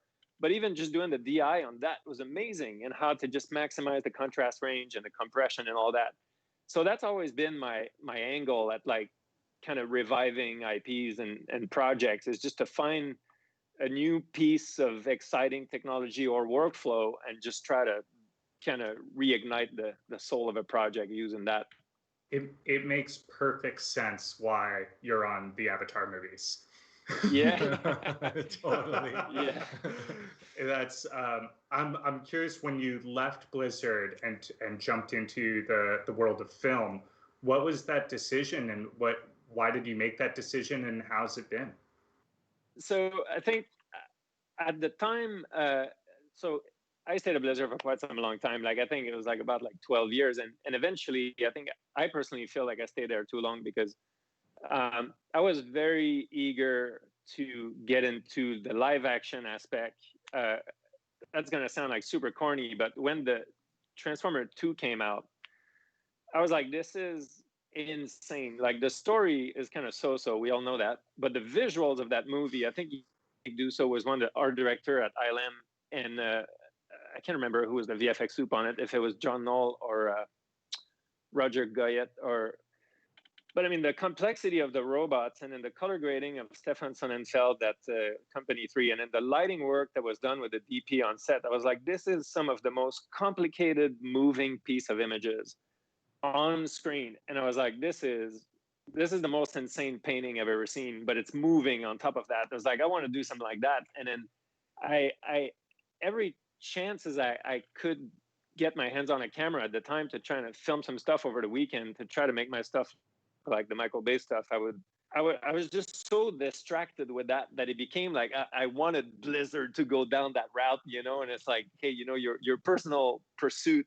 is on a different path than what we're trying to do here at Blizzard. And StarCraft was a good vessel for that, because it kind of allowed for a little bit of this, and you kind of see it in the Heart of the Swarm. Like there's a little bit more like moving parts on how the Viking kind of transform and things like that. But still, the live action item, I was just like, I need to get into that more and more. And then at the time, my last kind of crusade at Blizzard, I wanted to get into doing a live action TV show for StarCraft. I thought we could pitch it to HBO or Netflix or whatever, and then take the whole, Kerrigan with the Zerg and film it in the desert, or something. I thought it could be really cool. And that's something they just didn't want to pursue. And then at the time, the Activision Films, I guess, kind of took on the live action aspect. So it was kind of a dead end kind of path for me. And so we just kind of parted ways. And then Fausto, once again, came to the rescue and is like, hey, man, you should come with us on Avatar. I was like, yeah, that sounds excellent. And in fact, I started on Battle Angel, which was a 6 weeks project. And then I guess it went well enough that I think on the wrap party at the very end of the Battle Angel 6 week, Dylan Cole and Ben Proctor, we were at this bar and they're like, hey, we want to talk to you outside, you know? And I was like, ah, shit, I'm in trouble. What have I done? And they're like, hey, how do you feel about painting blue people for the next, 10 years? I was like, oh my God. And it's like, I legit cried. Like, I legit cried. And I'm not even embarrassed to say that. Like, I was like, yes. Like, Dylan Cole is like one of my all-time hero as a matte painter. And Ben Proctor is such a badass, well-versed production designer. And I was like, yes, I want to be with you guys. I want to learn with you guys. Like, I felt like a child, to be honest. I was like, okay, this is like the big boy stuff, and I cannot wait to see it from the front line. And that was how it all went down. That's amazing. I mean, Dylan Cole and Dusso are the two. I came from matte painting as well, and those two for me have always been just legends and heroes. And just looking at the entire team over at Lightcraft and at Avatar, it's like, what a dream team, and it's so cool to see everyone there pushing each other to become better and better every day. I'm with this, this is, you made a commitment for a very long time, I'm assuming, of like, this is going to be your project for a while. But I think it's really cool that you're also doing a lot of your own personal projects in between and continually putting things out there. Can you talk about the projects that you're directing? So there are two facets to my directing right now. So I've been pitching as a director since probably March. And that has been really, really fun because it's difficult. And some directors are a lot better than I am. They have more experience at pitching. They have more cohesive story structure and things like that. And that's precisely what excites me. It's like, it's all new again. Like, I remember saving, matte painting. I lost my image again. Hold on. There we go. I'm back. So I remember saving Yannick Dussault matte paintings, of the Star Wars Coruscant. And I was like, oh my God, how do I do this? This is insane. And you do that for enough years, and then eventually you end up working with these guys. And now it's like, I'm watching a movie and I'm like, how do I do this? This is insane. Like, even a B-level movie, I'm like, oh man, this is a lot of work. And that, I just want to jump right in the deep end and just crash and burn, and then just come out on the other side of the ashes and be like, okay, wow, that was a life-changing challenge, and I really love that stuff. And there's no escape. It's just very difficult. And so to go back to your question, I've been pitching with agencies and game cinematics team across the world, and that has been tough because you have the agency, then there's the client, whether it be like Tencent or Alibaba Games or Amazon Games or whatever. So there's a lot of cooks in the kitchen and a lot of different ideas, and it's just very, very difficult. And then on the side, I film my own stuff, which is basically kind of like sketching, just with my red camera, and it makes no sense. And I put music on top, and I just do that stuff over and over to kind of shave off my mistakes, because I do a lot of mistakes. Like, sometimes I film something and I was like, wow, that didn't come out at all. Why is that? And I'm there in, compositing or DaVinci Resolve, and I was like, man, this angle is complete garbage. I need to go back. And then I can't do that. It's my own camera. I go next weekend, I film it again. And I'm like, oh, okay, so I learned that. So I do the personal work to just kind of shave off the rookie mistakes, so that I don't do them on like bigger gigs and client work, essentially. So I've been doing the Gusfront clothing line, which is kind of an interesting story altogether. So I wanted to shoot materials for Nike, G-Star, and Diesel. They have like these edgy brands, whatever. And I was like, there's no way these guys are going to let me just come in day one and shoot a campaign for Nike. That's just not going to happen. Even though I worked on it, like I worked on the 2018 LeBron James basketball campaign, but I didn't direct it.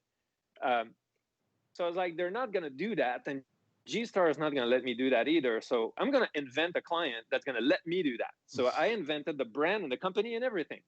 And then all of a sudden, I ended up making products, and I was like, hey, this is really fun, and the stuff sells, and it's making pretty good money. This is just a lot of fun.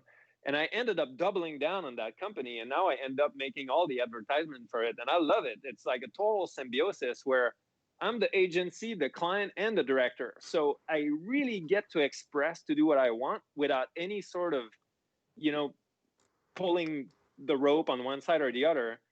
And it's really, as an artist, it's really cool because I can pursue what I have in mind without any sort of pullback. Even if it sucks, it's my mistake, it's my company, it doesn't matter. I'm there to kind of fully pursue, you know, just the chasing just cool ass commercials, and then use that experience to roll it over with the client work. That's amazing. It's so coincidental. I mean, that is very much what brought Banks and I together with kitbasch in the first place. And our other company, Fuzzy, was how do we own the brand and the agency and the production company in one, so that we don't have to have a client, and that freedom to be able to do these types of creative endeavors and be able to fully flesh them out, like you say, of being able to look at it from every angle and really do every piece of it. And it's a bit too of what we heard from Iris and Pauline in the last interview too, is the idea of what can you do now? I love hearing you say, I just take my red camera out and I just make sketches and I put music on it, you know, and even though I worked on the LeBron James project, I still am pitching myself. I have to continually present what it is so someone else understands it. And if you just cut that part of the process out, then it's like, now John gets to make what John wants and then find his own audience. Yeah, and you know, it's like doing personal pieces, and whether it be matte painting or modeling or whatever, you know, if you're a ZBrush modeler and then you work at, you know, Weta or ILM or Blizzard, whatever, you know, sometimes you have a director or an art director and they want to see certain things out of you. And as an artist, I find it hard to believe that you don't have the need to just kind of let it out and do what you have in mind once in a while. You know, it's just such an important thing. You got to express yourself without anyone kind of holding your steering wheel, you know, and that's kind of why I ended up filming and for Gustrant or other small fitness projects, whatever. It's really, really fun. What do you think is, I mean, I'm assuming you have quite a bit more work to do on these Avatar movies, and you're pitching yourself as a director, but you also have this clothing brand that seems to be growing really well and constantly putting out cool things. What's your goals right now? I think a lot of people in the chat would think, oh my God, working on Avatar, working with those artists, that's the end goal. But you've already hit that. And so how do you come up with your next goal, and what is that now? Okay, this is amazing that you say that, because at first it's almost like a scary thing where, you know, it's almost like you've reached Mordor. What do we do now? You know, like it's the end of what's next, you know. And once you see James Cameron in action, you know, it's like, okay, I think I want to do that. That's a whole other level. It's a whole other journey that I'm already a late start to ever reach anything like that. But it's plenty of new challenges and new items to pursue and research and whatever. So I think the directing aspect, you know, you start to, when I was at Blizzard, for example, and the VFX art director, it was awesome because I would get to interact with every department, right? So you go with modeling, you chat with the guys in rigging. Is the design going to work well with the armature and whatever? And then you go into look dev and lighting, and then compositing, and how's the lighting doing in DI? So you kind of have a hand in every pot. And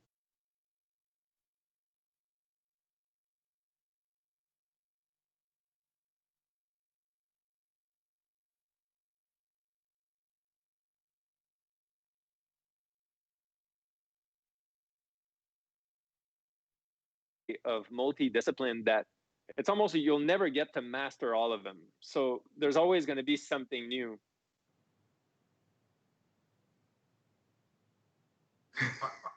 Are we back now? We're back now. Thank you all. We missed just the last little bit of that, John. So I feel that to go back to your question of what's the next goal, and I think to potentially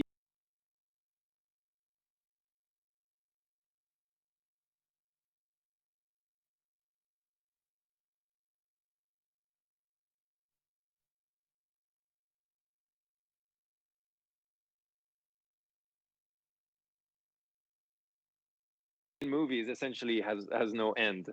I think that might be the next focus. Amazing. Well, John, you are such an inspiration for us and for so many people in the chat. Sorry, we're down again. Are we down again? Yeah, Jack, we're down, right? Oh, okay.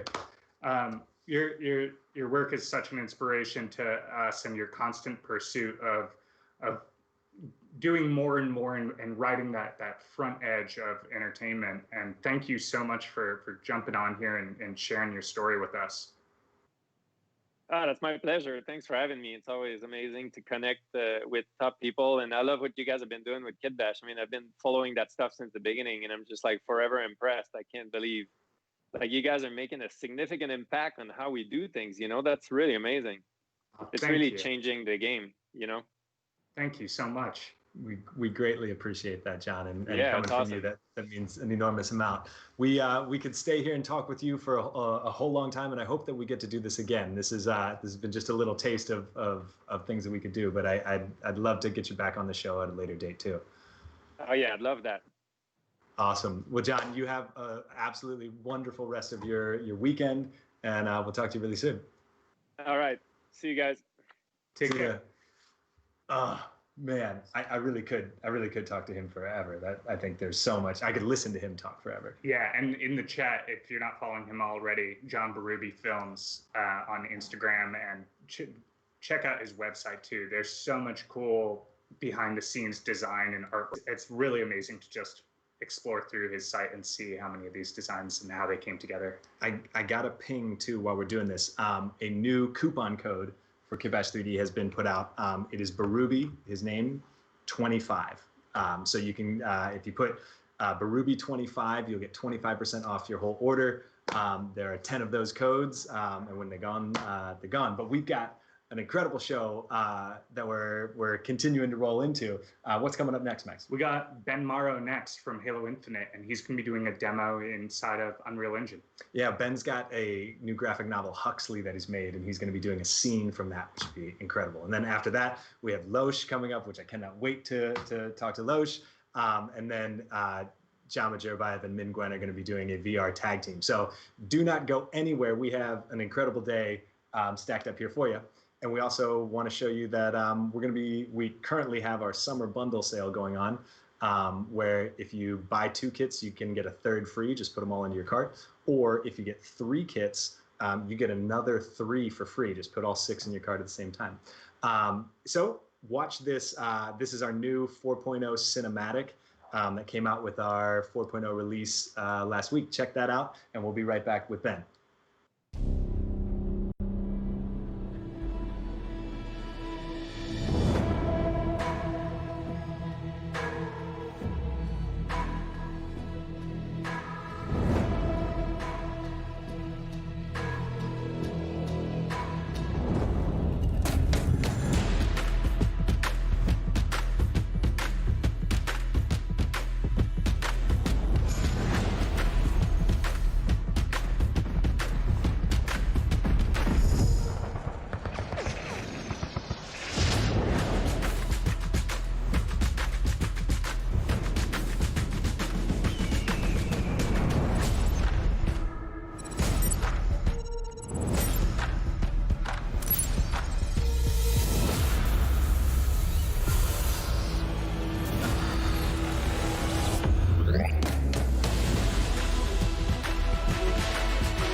Hi, my name is Ash Thorpe, and I'm a director and a designer, and I've been working on feature films and AAA games such as Prometheus, Ghost in the Shell, Blade Runner, Total Recall. Hey, I'm Alex Alvarez. I'm the founder of Gnomon, and I've also been a creature artist on movies like Avatar and Prometheus and Super 8. Hi, my name is James Pack. I'm a concept designer in the entertainment industry, and I've been a part of Titanfall, Call of Duty, and Transformers. Concept art is really the process of taking, a script or words, which, film, games all start with, and visualizing that to communicate to an audience. So we're literally their hand that brings this world to life. Taking abstract words, ideas, and then turning them into visuals. Because my goal is ultimately to take what's inside their mind and then give it to everybody. There are a couple of breakdowns of concept designers. There are your character designers, there are your environment designers, which are also called world builders, and there's a third section which is mostly props, vehicles, and weapons. Concept artists ultimately are the sort of initial tool that a director or studio can use to figure out what is the visual look of the project. Whether you're working for video games or film, you're working for people. And when you're working for people, everyone has a different way to communicate and has a different way to develop their ideas. You sort of need to understand what they know, what they don't know, where your specialties and expertise can kind of come into play and help fill in the gaps. Concept design is not going to be going anywhere. In actuality, it's going to be growing more and more and more. Anybody can do it with passion.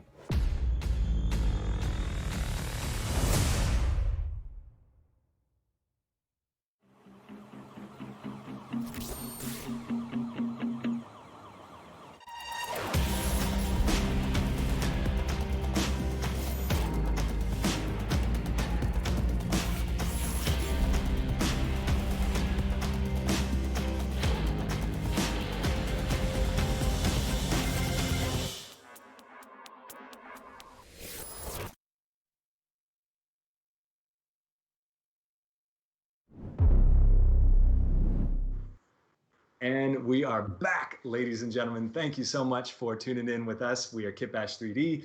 You're watching Game Day, and we are part of the Lightbox Expo here in Los Angeles, California. And we are incredibly excited about what we've got in store for you. We've got Ben Morrow here on the phone, and where this is the work from home version. What's up, Ben? What's up, Ben? How you doing? Yeah, doing good. Thanks for having me.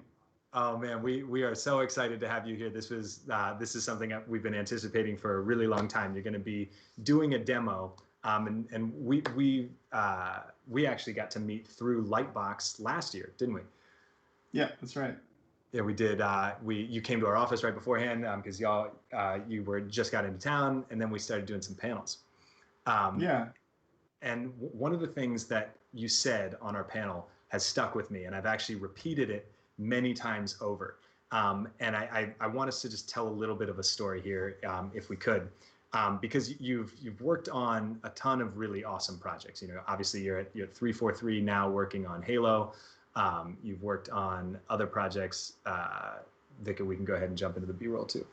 Oh yeah, and you made the cover of the Sci-Fi Industrial Kit with us. The most acclaimed project. Yeah, the most esteemed thing out there. And you've worked on Call of Duty and on Halo. You've worked on movies like Elysium and Valerian. You've also worked on The Hobbit. And what you told me on The Hobbit is you were doing kind of 2D stuff, and what you wanted to do was some more 3D work. Is that right?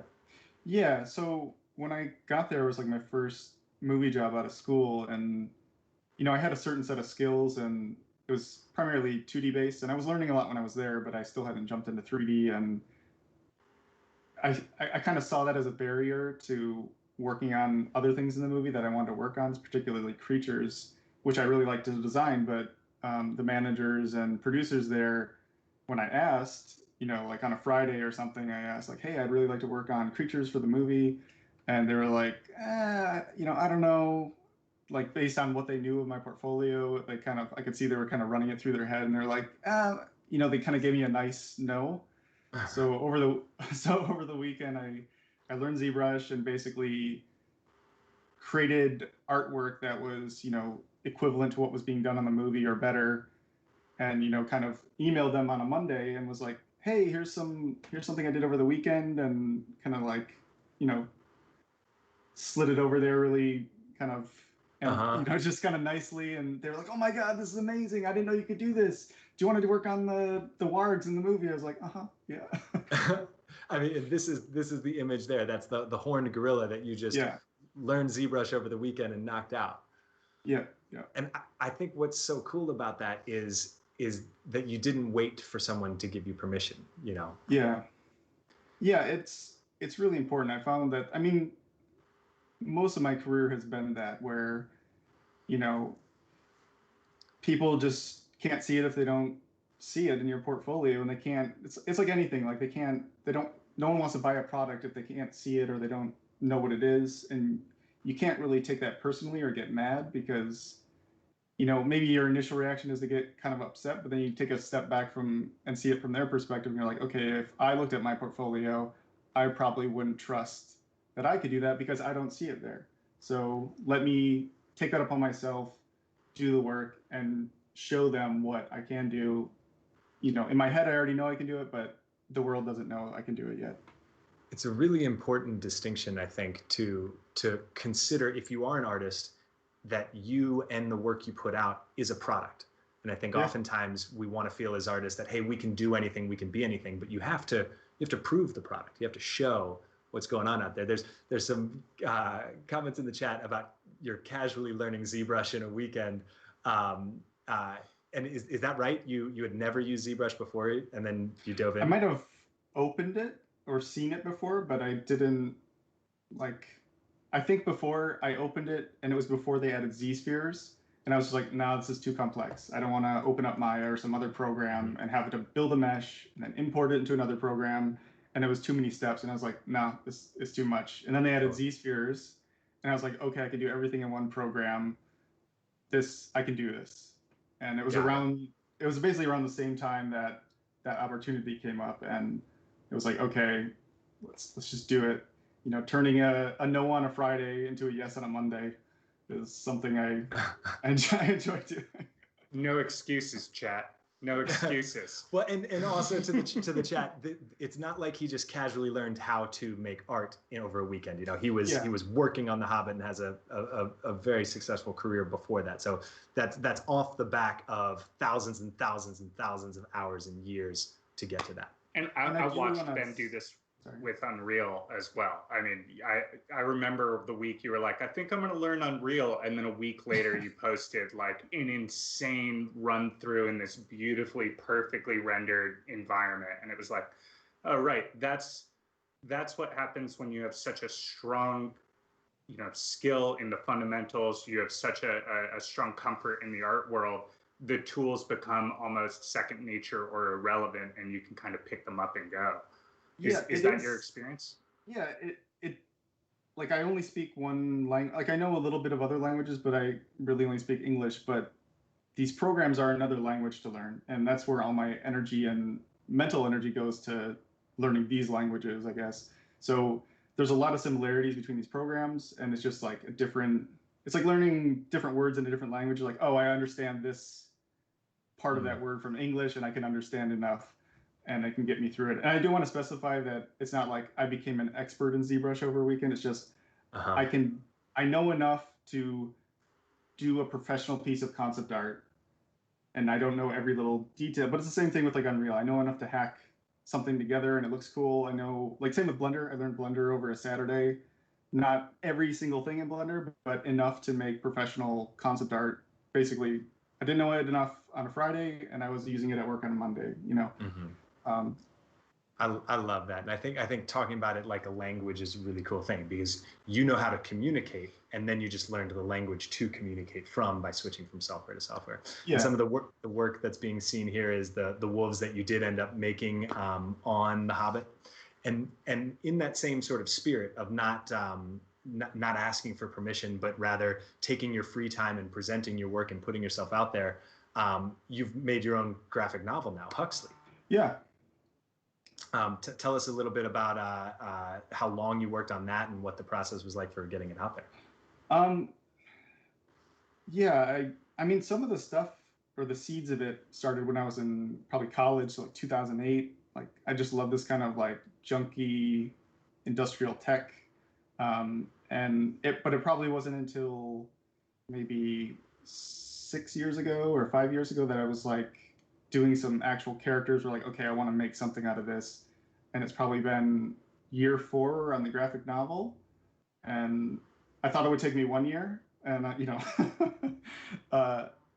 a graphic novel from the outside is so much more work than you think, and you're like, oh yeah, I can do that in a year, and then you start working on pages, and you're just like, oh my god, because it's like you're the director, you're the producer, you're the cinematographer, you're the writer, you're the production designer, you're the like you have to do every single role on a movie. There's like so many people doing all these different roles to make this amazing thing come together.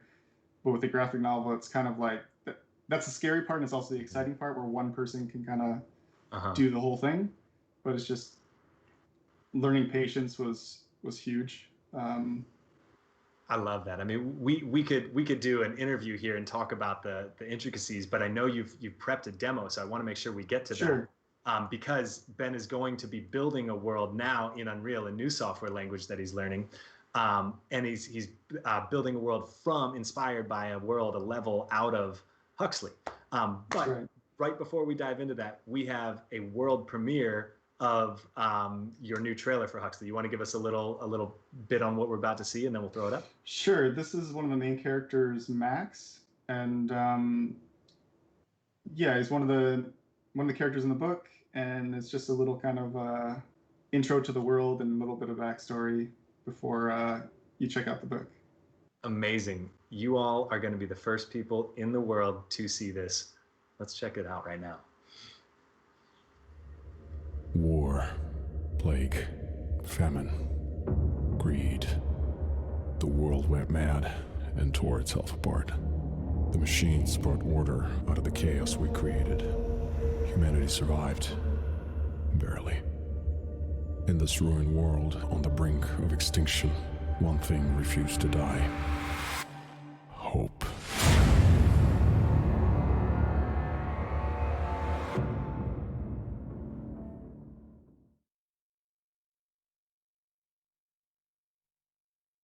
The world premiere of the new Huxley teaser. Yeah, please, in the chat, give it up for Ben in this new piece. Well, and now we're going to dive into here in Unreal and look at a level from Huxley. Ben, tell us about this. Before we do that, I just want to say the trailer was directed by my friend Sava Zikovic, and I've been working with him since the beginning of the year. We're doing some really cool stuff, and it's just been awesome working with such a great director on this with a really talented team. That's so cool. I mean, Sava Zivkovic is cinematics director on Destiny 2, and he'll be on the show tomorrow. Doing a demo in Unreal as well. Yeah, and Sava also made the Build Your World video that we played just a little while ago. So super amazing. And now where are you taking us, Ben? Yeah, so I wanted to, like we saw a second ago, taking some inspiration from some of the pages in the book and just starting to build out a sort of city in the desert, maybe one of the spaceports or one of the big potential cities that the player could go to. Maybe your ship's crashed over here and you see this off in the desert in the distance, and trying to make a cool location we can go to and explore as a player, and just kind of like a multi-tiered city. Using the kitbasch, I think this is the wasteland, totally. To block this out. But it's just super cool to work in a game engine and just be able to, like, you know, drop in first person and just run around your game. Yeah, totally. That is awesome. It gives you a very different perspective. I feel like we're so used to working in 3D and seeing everything from above. But as soon as you're on the ground running around it gives you a sense of scale like nothing else. I mean, this is so cool already and so fun to watch this. So you started working on this project when using Wasteland? Pretty much like a couple days ago. Amazing. Literally just like a couple days ago. Knocked something out. It's just really interesting to be able to just drop in anywhere and just really see like what because I use Blender a lot, and it's really cool, but it's like there's still a bit of a disconnect if I'm doing something for games where it's like, okay, where can the player go? What's the exact scale that they're going to see everything in? And it just gives you an immediate sense of like, this is what the final product is going to look like. That's awesome. What was your process of building what you've done so far? Did you start from this kind of center tower and then start building outwards, or did you just start placing foreground pieces? Yeah, pretty much. It was, I kind of just took a couple of these buildings. I mean, a lot of it is just stretching and stuff, so it is very blocked out, but I just wanted to create interesting shapes. And yeah, basically the central tower, maybe they're mining resources or something at this location, and this town basically sprung up in kind of a radial pattern around and just making different pathways to the center of the city. And I would say this is still pretty blocked out, but I was thinking of maybe I could turn this into like a market with some of the other kits, and we could see how we could take like maybe step one would be blocking out an area like this, and step two would be like set dressing, making it a more interesting point of interest, which is a lot of the work in games is just like, okay, why should the player go here? Is this interesting enough? And just making all these cool POIs around the map. Awesome. I love that. And so you made this city by using the Wasteland kit and then using the modularity of the kit so that you could stretch them out and build really fast? So like stuff like this, I can just, like say I wanted to add another ring around the city. You can copy paste and just start shifting that around, building more areas of this mega city. Wow. Creating little clusters, and then so you don't have to place every single individual building. Maybe you create a couple different clusters, and then you start moving those and rotating them around. Yeah, exactly. And it just starts like maybe the first couple is a little slow, but then after that it just exponentially speeds up.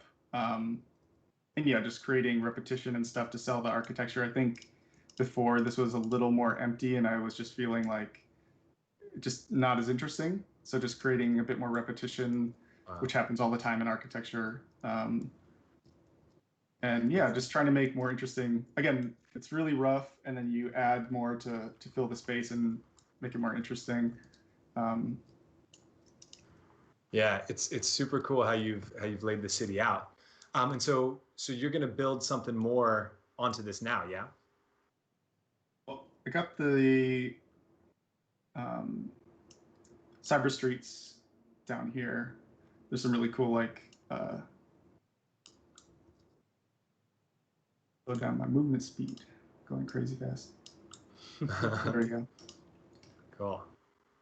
Oh yeah, that's better. Yeah, there's some really cool like market streets. I think the scale of my character is slightly bigger, so I might scale these up a little bit.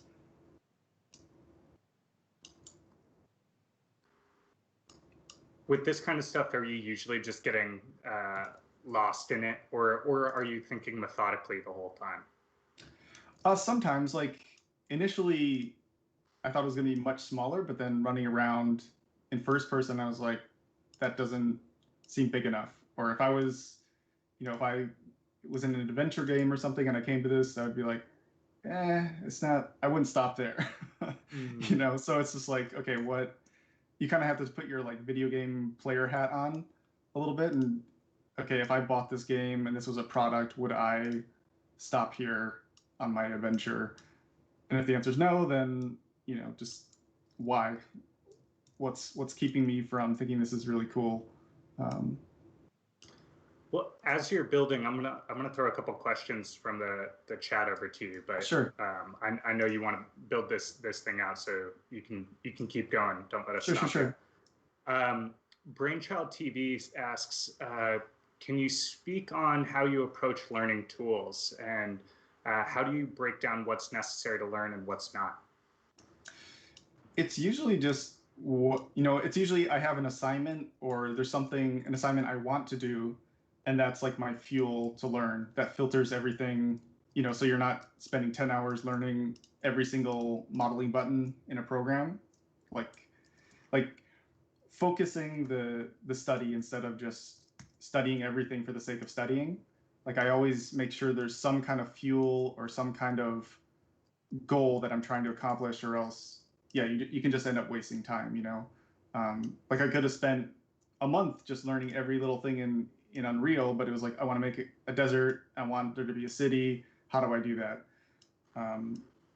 Gotcha. So project-based learning and making sure that you have an end goal as you're learning something rather than just trying to learn the tools themselves. Also knowing where the information is, whether that's tutorial, like with Blender, it's so easy because there's just a million, you know, YouTube videos and great tutorials from friends and stuff. Or with Unreal, one of my friends, Jeffrey Ernault, helped me troubleshoot a few things yesterday. So it's like knowing where the information is that you need, if people can help, or if that's an online thing, to also help speed up the learning. Cool. You know, one of the other questions that came up is, how are you able to liberate? I don't know if I like the word liberate here, but how are you able to liberate yourself from the aesthetic of the kitbasch sets? But I think it's actually a really valid question, because right now you're using the kitbasch sets, but you're using it to flesh out the world of Huxley, which has a really unique and defined style. Yeah, so actually I was thinking about that. Like initially I was like, well, if I made a game, I want everything to be 100% custom, which is obviously very time consuming. But once I started looking at some of the kits, I'm like, hey, that's pretty close. And you just start looking at little details. You're like, actually, that could be pretty interesting. Let me see how we could get that to work. And like, if I were to take this further and turn this into an actual level, you know, maybe I would still make some custom things. But a lot of these, like, every world has a lot of like general things that will kind of be there, like concrete and all this kind of stuff. And I feel like a lot of this is kind of gets you really, it's like gets you really, really far, like gets you like, you know, 60 to 80% there in a lot of cases. But with a lot of but for film, I find it's like gets me 100% there, because a lot of times it's just like, I need a cool shot with some Gothic architecture in the background, or I'm in a church, or I'm in a train station, and I feel like the kitbasch kits, it's perfect. I don't have to do anything. Awesome. Yeah, it seems, I mean, that's kind of, I think, one of the things that we say a lot is there's a lot of things that are going to be your hero eye-catching things that maybe you do want them to be unique. But there's also a lot of things that, like, you don't need to rebuild from scratch every time, and to do that would help hurt you from getting across the finish line. The kits team has just texted me that there's a new coupon code, Morrow50, which is Ben's last name, and that'll give you 50% off both the kits he's using, the Wasteland kit and the Cyber Streets kit. So Morrow50 for Cyber Streets or Wasteland. There are a few of those codes. If you want them, go get them. If you want to do what Ben's doing here, go get them. Now, it looks like you adjusted the materials, which I think is another really great way. And correct me if I'm wrong, but it looks like you kind of honed them into the palette or the color scheme of Huxley. I think these are actually the default ones. I don't know if I tweaked anything. Maybe it's just your lighting, or could be. This kit might just fit the aesthetic. That's another thing I wanted to. Actually, it's kind of nice being dark, but like I can change the lighting so it's a bit more top down. But we'll do that in a second. Once we get our street, we can explore the best lighting option for this kind of market. People are asking if the code works with the summer sale. I think it's one or the other. Yeah, it's either or. So yeah, if you want the summer sale, that's a better deal.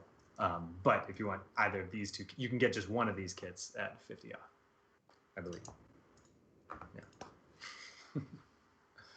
Well, Ben, this is super cool to see how you've gone from super wide and you blocked out your city, and I think it's really cool how you create constantly. When listening to you talk about this, you're always talking about what's the viewer going to see, what's going to pique their interest, how to create a moment for the person who's playing the game enjoying your level. Yeah, I mean, a lot of it that's one of the interesting things about all these tools and asset libraries make our job so much faster, so we can just focus on what's important, which is, what is the audience going to consume, what is the actual thing people are going to see that they're going to love, and it becomes more about design thinking and problem solving, and in this case, like city planning or researching all these other things that maybe you wouldn't normally have time to think about, or focus on making the thing. Totally. I want to throw a quick shout out to Twitch Gaming. We are live on that channel as well, and we are moderating your chat. Thank you all very much for joining us. If you're just catching in, this is Ben Morrow from Halo Infinite and many other amazing projects, who is working on his own IP here, Huxley, which is his new graphic novel that just came out recently. And he's building a scene from the game in Unreal using the Wasteland kit as well as the Cyber Streets kit from kitbasch 3D. So welcome here. Thanks very much for joining in. We see y'all. Or to clarify, I've released a preview, but the full graphic novel is gonna be around 200 pages. So I'm at the ending right now, but it's a huge undertaking. It's a huge, super cool. You've been working on this thing for 4 years now, right? Yeah, about approaching year 4. Yeah. Unbelievable. How can people support that project, Ben? I've got T-shirts, and you can buy the preview, like 30 pages if you want. But honestly, I'm kind of just like the idea of me supporting it all myself, and people can enjoy it when it's done. Yeah, I love that. I love that you've just decided, hey, I'm going to make my own project, and you put 4 years down at it and you've done it. I think there's nothing cooler than that. Yeah, there was definitely some points like halfway through where I was just like, oh man, this is taking too long, and you get impatient, and that part of your brain's like, I want the excitement and reward of finishing something sooner, and I kind of mentally calculate in my head how long it's going to take, and you just kind of accept, okay, it's going to take like 2 more years, and you go, okay, 2 years, 2 more years, I can do that. What's but crazy it's is hard that though. It's hard because it's we're in crazy the that you world spent- of. Oh, sorry. Sorry, it's crazy you spent 4 years on the graphic novel, but watching you put this together, I mean, this is probably a day or 2 of work to build this entire level that you're doing right now. It's crazy how fast this is. Yeah, for sure. It's like the hard work, because the hard work's done. Like, I've designed the universe, I've crafted the stories in there. Like, once Star Wars is designed, it's easy to make a Star Wars level, but if you don't know what Star Wars is in the first place, it's really hard. Totally. Well, I want to throw big shout outs to the Twitch Gaming channel for all of you all joining us here. We see y'all in the chat. Josh Shaw, thank you for answering some of those questions. Feel free to throw questions in. Tizim asks, is this a multiplayer game? Tizim, this is a level that eventually could be a multiplayer game. Ben, how would you imagine? How do you imagine the Huxley game eventually when it will come out? Part of me was thinking it could be a cool like adventure game, like a shooter adventure game. But I'm obsessed with FPSs and worked on a ton of them in my career, so that would definitely be in there. But as like if I'm doing this all on my own, maybe just like a simple multiplayer, like this could just be a big cool multiplayer level potentially, and people could just drop in and fight, battle royale or deathmatch or something. Just getting like a server up and some simple game modes in there to start could be fun. I love that, and we've got a lot of people here in this chat that that love movies and video games, but don't necessarily know how they could become anything other than the lead actor or a pro esports player. But can you tell just a broad overview, if someone's never heard of what concept art is, what does it mean to be a senior concept artist on big projects like Halo and The Hobbit? It's basically just you get a piece of paper with some words on it, and you have to design what that thing is. A lot of the time, a director has no idea what they want, and it's like, I want this big monster for my movie, and you say, well, what kind of animals do you like? What do you want it to look like? And they go, I don't know. And then you have to figure serve that them out. ideas, right? Yeah. Which I think is what's so fascinating about this particular part of the process that you're involved in, Ben, is concept artists are the first people who take an idea off a page and actually get a look at what the world's going to be like, right? Yeah, we're usually the first kind of step in the process. It's basically, it's like, George Lucas has this script called Star Wars, and we're the ones saying, okay, you have this world called Stormtrooper, what is that? And he says, I don't know. And you have to design what a Stormtrooper is. He has a text on a paper that says Boba Fett, he's a cool bounty hunter. And you go, what is that supposed to look like? And you got to design what that cool thing might be. So yeah, it's basically taking words and a lot of times learning to be a good mind reader to figure out what someone wants or what someone needs. And that was an interesting thing I was going to say before, is all those experiences I feel, like the last 10 years of working in movies and games, for me, are training for me to do what I'm doing now, which is making my own stuff. I probably could have done it sooner when I was younger, but I didn't feel like I had the confidence or experience to design everything myself. So for me, it took all those other movies and things I worked on to give myself the necessary experience or understand enough where I can just, pick up a program like this and start making a level for my potential game or movie or whatever pretty quickly. Whereas before, maybe that would have been a huge undertaking. Totally. I mean, you spoke earlier about. Oh, you spoke earlier about like learning the languages of each software, and now that you have the ability to communicate, what advice would you give to younger artists out there, or people who may not be in this industry but are interested? What advice would you give to them about how they could learn more, or how you could even get in, or if you've got a year or so under your belt, what advice for people like that? Like to get into the industry, or to just to get into building their own worlds like this. I mean, with so many resources out there, it's probably the easiest it's ever been. But I would still recommend, learning how to design. I feel okay doing this now because I feel like I went through all the steps before I let myself learn all this stuff. So like I learned how to draw on paper, I learned how to design, I learned perspective, I learned form language, I learned rendering photographically in Photoshop. And then I felt okay taking, it's not cheating, it's just shortcuts, like the 3D program does all the rendering now for me. I don't have to do all that from scratch, but I know how to do it if I have to.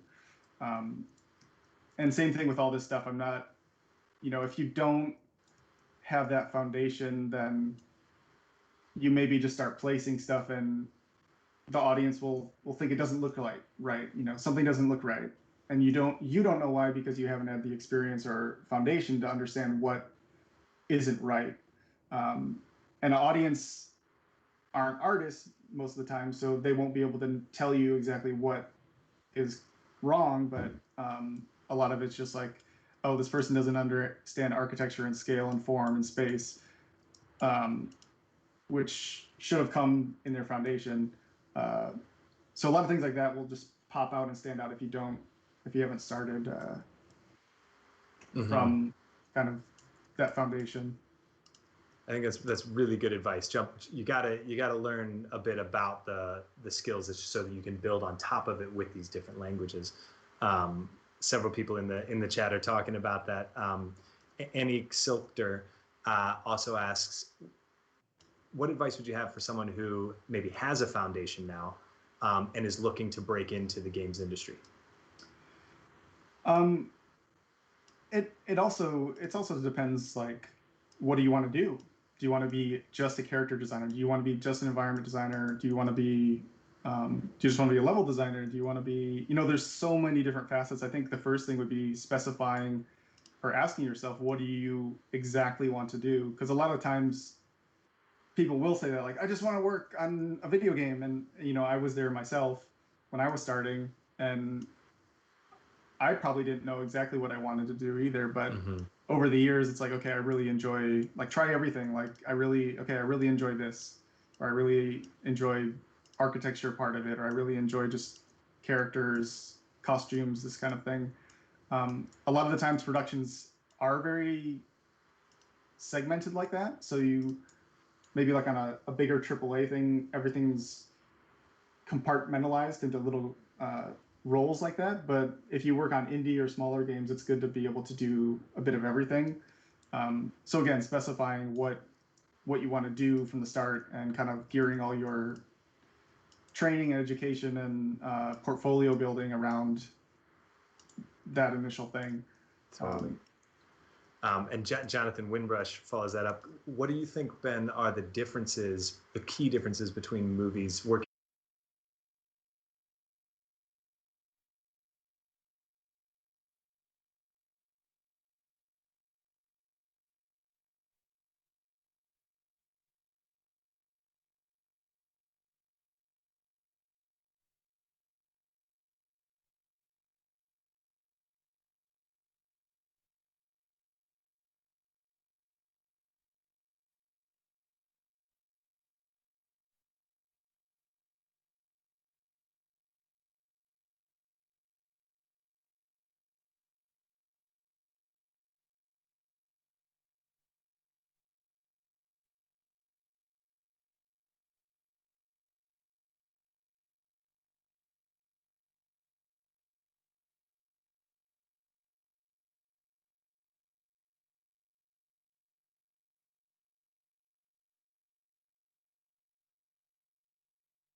No sound? I see zero Pokemon emojis. Yeah.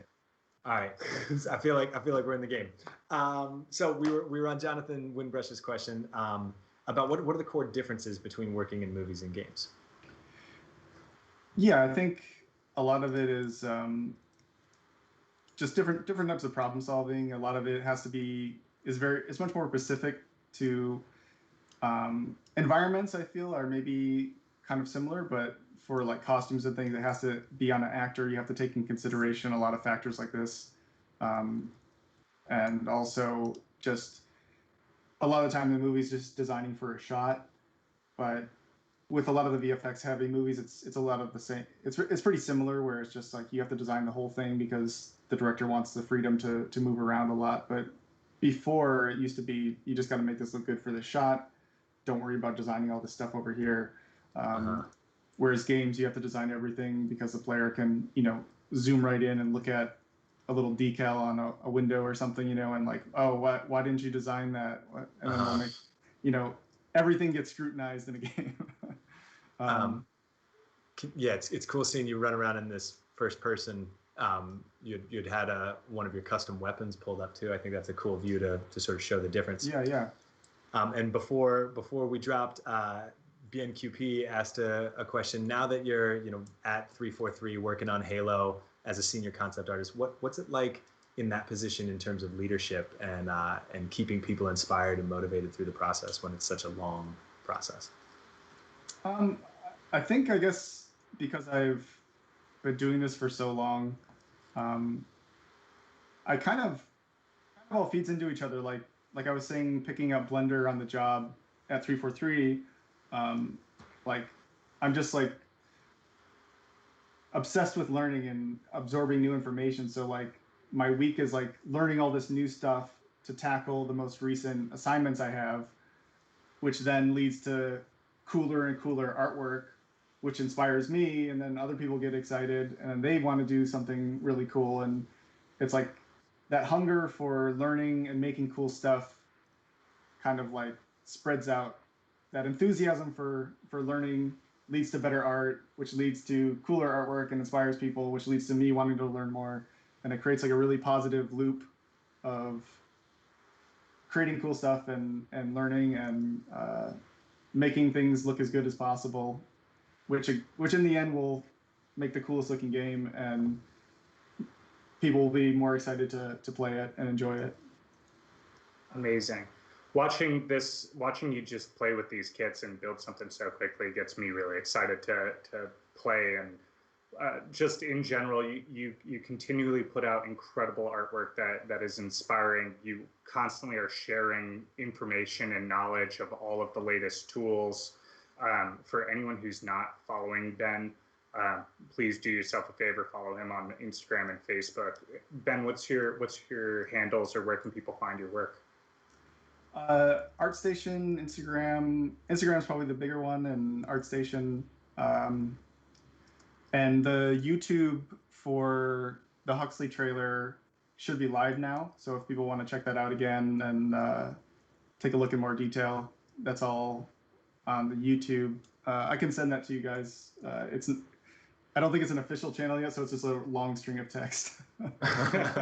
Awesome. Well, we will post that on the kitbasch Instagram as well. Yeah, I mean the work you're doing both in your studio work with Halo, and then of course Huxley is so highly anticipated by all of us. I know there's teasers out there which y'all can go pick up, and we just dropped the newest teaser here, and people you'll play that probably on your social after this.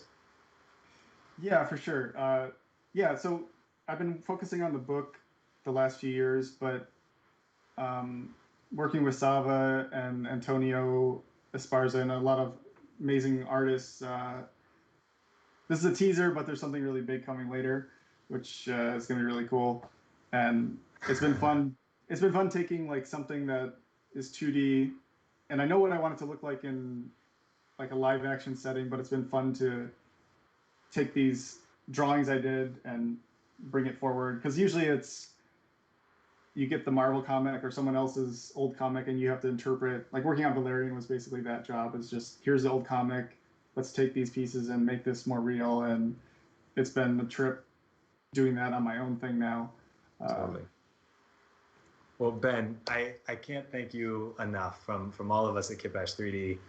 Thank you for joining us. This is something we've been wanting to do for a very long time, and having you build a level from Huxley in Unreal. I mean, in such a short period of time, you were able to push things so far. We're terrifically excited to see and keep following along with your career. Thanks, guys. Many more stuff to do together as we go. Yeah, thank you guys so much for inviting me, and it's been a pleasure sharing all this stuff. And yeah, till next time. Eve Shippard Awesome. Says, "Thank you, Ben. You got me excited for UE production art." People in the chat, if you would please give a thank you to Ben as well.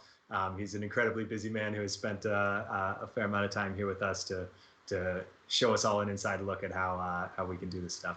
We'll see you soon, Ben. Yeah, take care, guys. Thank you so much. care. Oh, Yeah, so that's fun. awesome. Fun. It just makes me want to go in there and start playing in Unreal. Truly, right? Like watching him move the pieces around and how quickly he was stacking the cyber streets kit on top of Ultimate each other. Legos. Ultimate Legos, right? And seeing the building or the city, how he was instancing and making things, building the city out, I thought was so much fun. If you guys want to give that a go on your own, there's a free kit up on kitbasch3d.com. You can download the Unreal 4 project for that and start playing around. And we got a contest going for it as well. Yeah, perfect time to start talking about that. We just launched today the new KB3D contests. And these contests have been super fun in the past, but we've got an even more special special addition to this contest, and it's that the artists from Game Day will be the judges for the KB3D contest. So some of those artists also are going to be doing paintovers and portfolio reviews for the winners. So if you want to have an opportunity to have your work seen or get a little coaching session with artists like Ben or Patrick O'Keefe, who we saw earlier today, grab your free kit. It's on kitbasch3d.com. You can get the Neo City kit for free. And then when you make something, post it to Instagram or Facebook using the hashtag KB3D contest. Yeah. Other than that, up next we got Loesch, and I'm really excited for that. And we have trivia. So our kits team, when we put out a new kit, they like to make hints. And so when we started talking about Game Day, they're like, oh, we got to do trivia for this. So they have put in a new trivia game. We're going to ask y'all a question here. You can put the right answer into the chat, and the first three winners will get and the first three to get the right answer will win a free kit. So the first question is, what video game adaptation did Dwayne "The Rock" Johnson star in? And there's an asterisk here. Multiple answers apply. So what video game adaptation or adaptations did Dwayne "The Rock" Johnson appear in? And check out this Bob Ross video, and we'll be back in just a second with Loesch.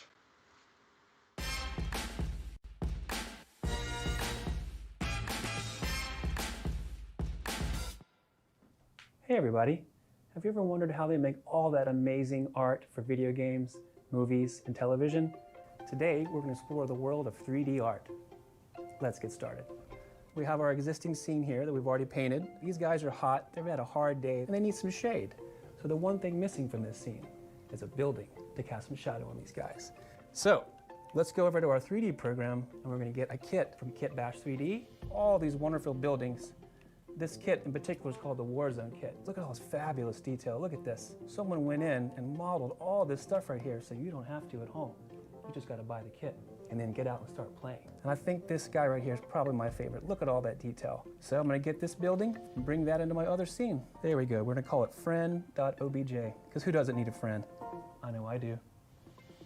I'm going to place the building just like I want it. What we're going to do next is we're going to take this building into another application and light it and texture it. And that's where the real fun happens. Get ready.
Bam! And we are back here. We're going to keep this train rolling because this has been quite an unbelievable first day of this, huh, Max? Yeah, the lineup is unbelievable. And our next guest, I could not be more excited about. Honestly, I think, we should probably just dive into this because I know everyone has been so excited.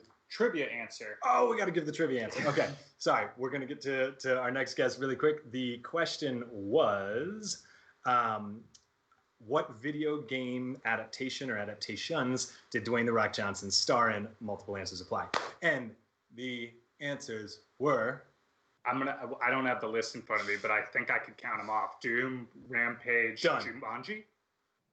Jumanji also a video game? Video game. It's a made up one, so maybe that doesn't count. Game. So Doom and Rampage, right? Doom and Rampage. Okay. There you go. Y'all, you know who you got it if you got it. The hints team will be reaching out to you. But we're really excited. I can feel it. Without further ado, let's bring out our next guest. This is Loesch. Please, in the chat, give a warm, warm welcome to Loesch. How are you doing, Loesch? Yeah, I'm doing pretty good. It's evening over there, yeah? Yes, it's evening. Me and Aryan had a late dinner, and we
Spoon 11 says, my PC is looking at me nervously as I watch this.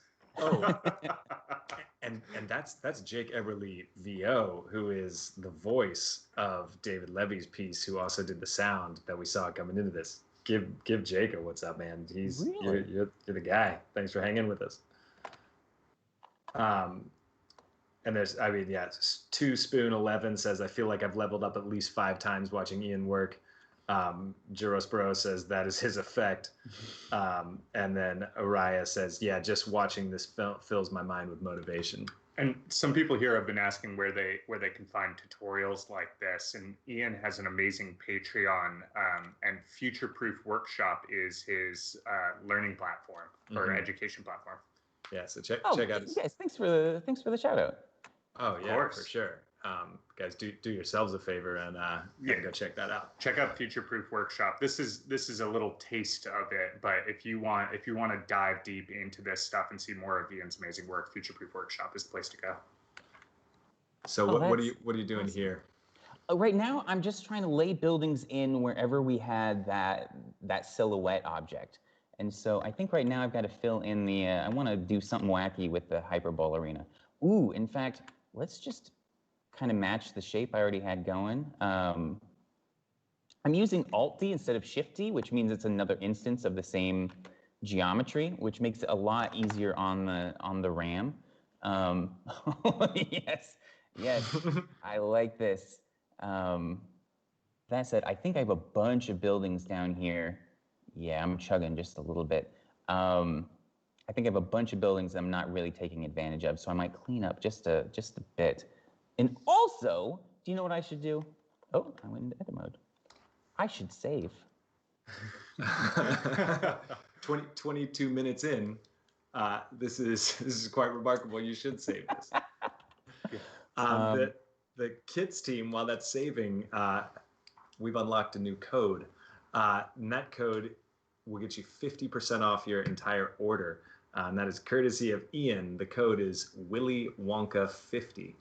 So if you use Willy Wonka 50 at kitbash3d.com, the first 15 people will get 50% off their entire order. So go snag that if you want to play with kits like Ian's doing here. That's the sci-fi industrial kit that you can see on your screen. Cool. Okay, if I drag this over. Okay, it's the haze is carrying a lot of it. It's kind of separating this all out here. I'm gonna bring in another one of these video textures. In fact, I'm gonna raise this up a little bit. Yeah, and this one is just let's see. Universal Twinkle. This is just a random hillside on a summer day, but you get all of this. Great band See, the name. lights are just shimmering just a little bit. The Universal Twinkle. So I'm gonna check cyclic here, and yeah, there we go. Turn this into an add shader, and if I just lay this, where'd it go? There we go. If I lay this in front of some of these buildings here,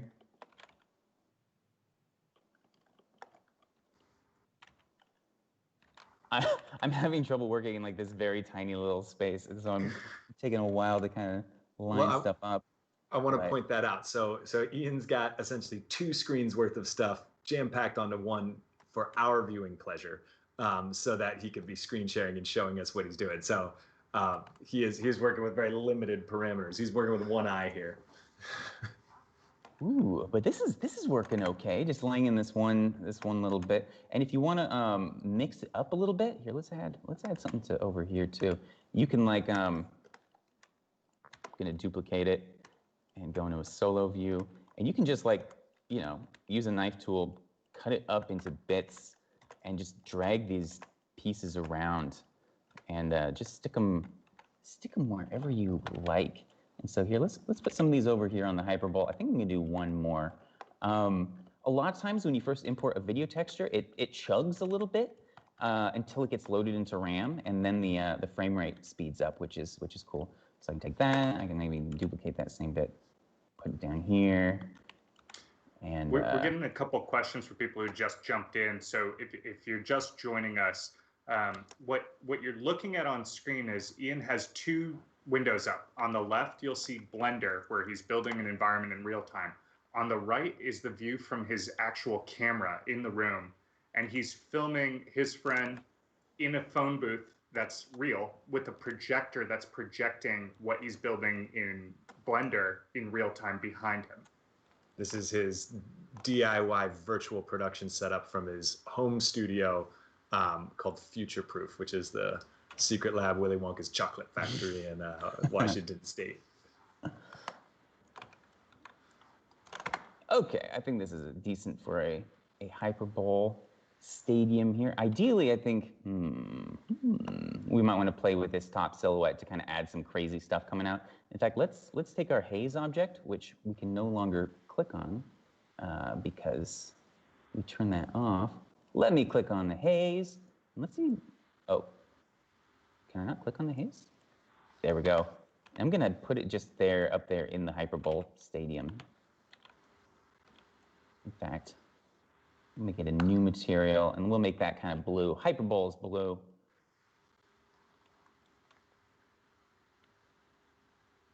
Cool.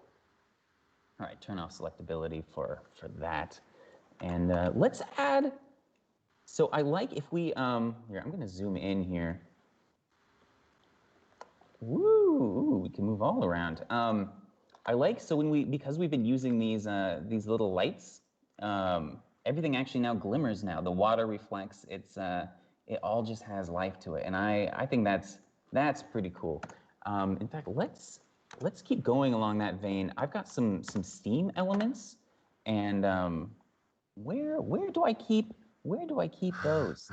Normally I always know, but as soon as it's like, quick, where do you keep your assets? It's like, oh no, is it in the video textures or the assets folder or it's probably under Steam. Which one of these levers pulls the steam? Steam elements, slow diagonal.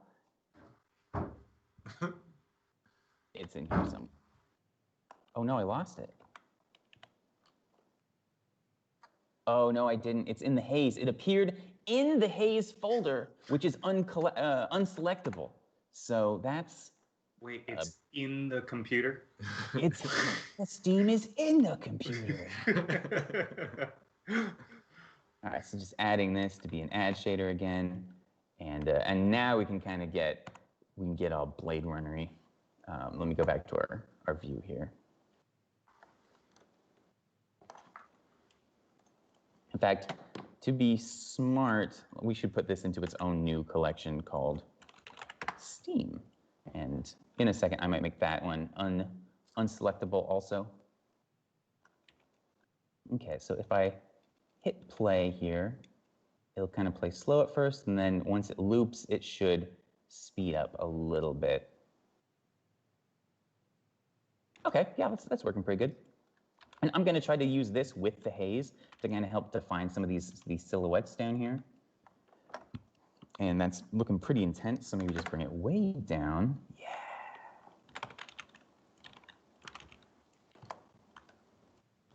So if we offset the timing of all these Steam elements, that would obviously add less repetition. But I feel like that also creates a new instance of the video texture in the RAM. Maybe I'm wrong about that. Maybe once it's loaded, you can offset it all day. But I kind of feel as if the more offset timing of the video you have, the more it's kind of, I think that makes sense. There we go. Now we got some steam going on here. So, all right, what else can we do this is all deep background right now, which I think is kind of making it feel a little bit flat, like we have a very obvious foreground and a very obvious background. And I think I want to add some sort of foreground element to try to blend in a little bit with this phone booth. How you doing over there, Sean? I was gonna dive into this. I want to throw it out to Sean for being in character this whole time. I love it. They're appreciating your dedication to the character. To the craft. To the craft. Ooh, no. First, let's add some little flying. Let's add some flying ships. So I'm gonna add a big old spherical empty here, just back here. In fact, I'm gonna add two. And this one, I'm gonna add a keyframe to both of them right here. And like 80 frames later, I'm gonna rotate this one a little bit to the right, more than that. And this one a little bit to the left, and select both of those and hit Shift-E, linear extrapolation, so they'll just spin forever. And after I make a little glowing cube here, let's see, there it is, you can see it. Gonna make it glow very bright. Woo, yes. I just want to say that the chat is really all about Sean right now. Render Trap saying, give that man an Oscar. Said he probably went over for brunch and got roped into this. Hey man, it's Sunday. Come on over, hang out with us in the studio. I can't tell him you're saying this. The success will go to his head. And then I'll have a prima donna.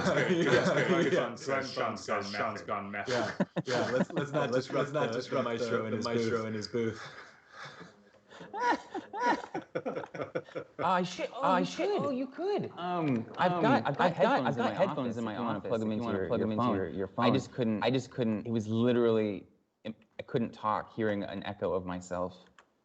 which is great because the chat has been asking who's Sean talking to on the phone. Yeah. And now people will know he's talking to you through us, but talking to you. All of us. Which is a cool acting device anyway, to just be able to sit there and talk to your director while you're working. Yeah. It's like us. We've got our Jacqueline and Vika, our amazing producer and technical directors, in our ear every once in a while. And they're like, "Don't forget trivia." It's tennis for two, not pong. Under much dispute, tennis for two. I mean, this is unbelievable thinking about this. We have been watching Ian work here, Ian and Sean craft this scene here for 30 minutes now. How are we doing time-wise? We're good. We got about 9 more on the clock. We added just a little bit more on everyone's mind. Oh, cool. I mean, but look at that. 30 minutes real time with Sean there, in character, the whole time, talking to his agent, We got it. Yeah, please get me out of this gig. Said there was going to be brunch.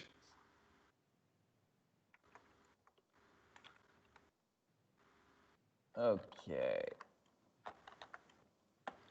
Yeah, Siddhartha says this has been the greatest real-time demo. Going with you there. This is amazing.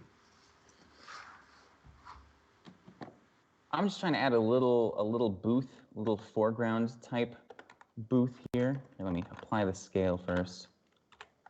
Ederson asks, what's the second window, not Blender? That is the scene from the actual stage of the set that Ian is on. So that's literally, if you see Ian's face, that's literally right behind him, where his buddy Sean is standing in a practical phone booth with a projector behind him, projecting in real time the work that Ian is building on his left. And Ian, what software are you using to control the camera?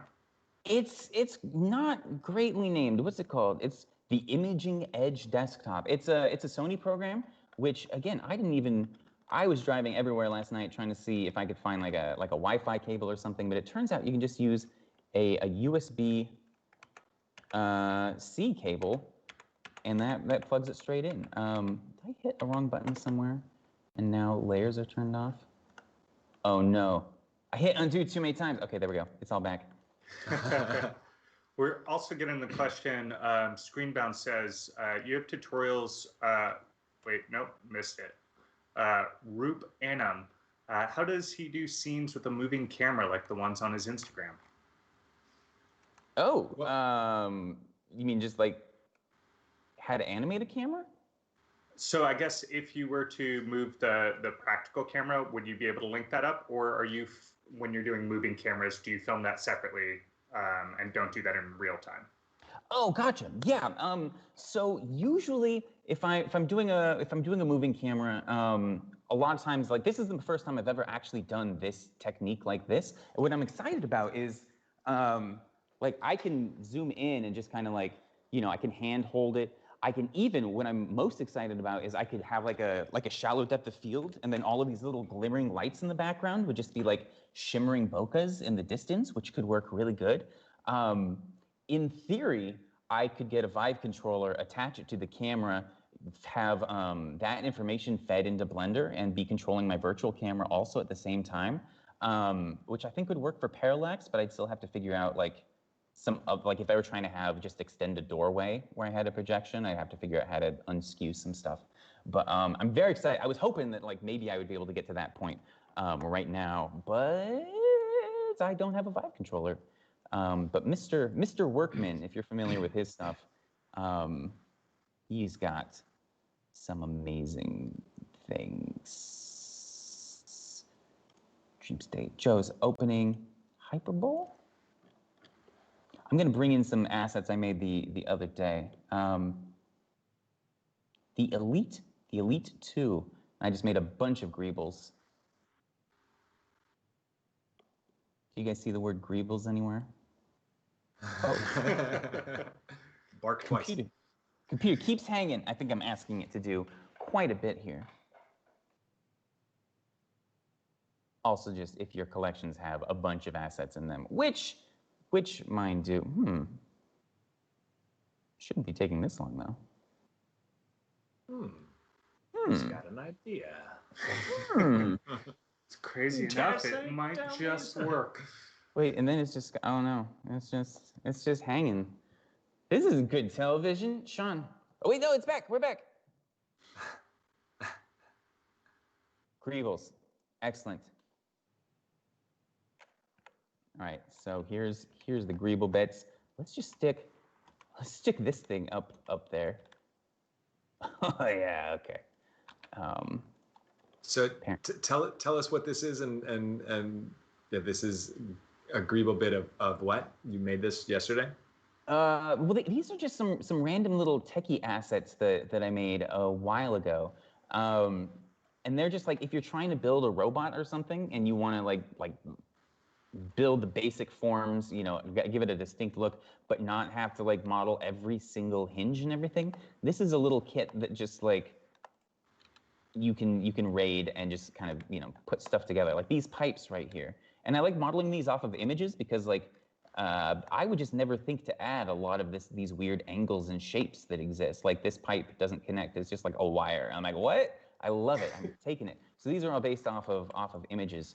But let me see here. Let's just stick these back here.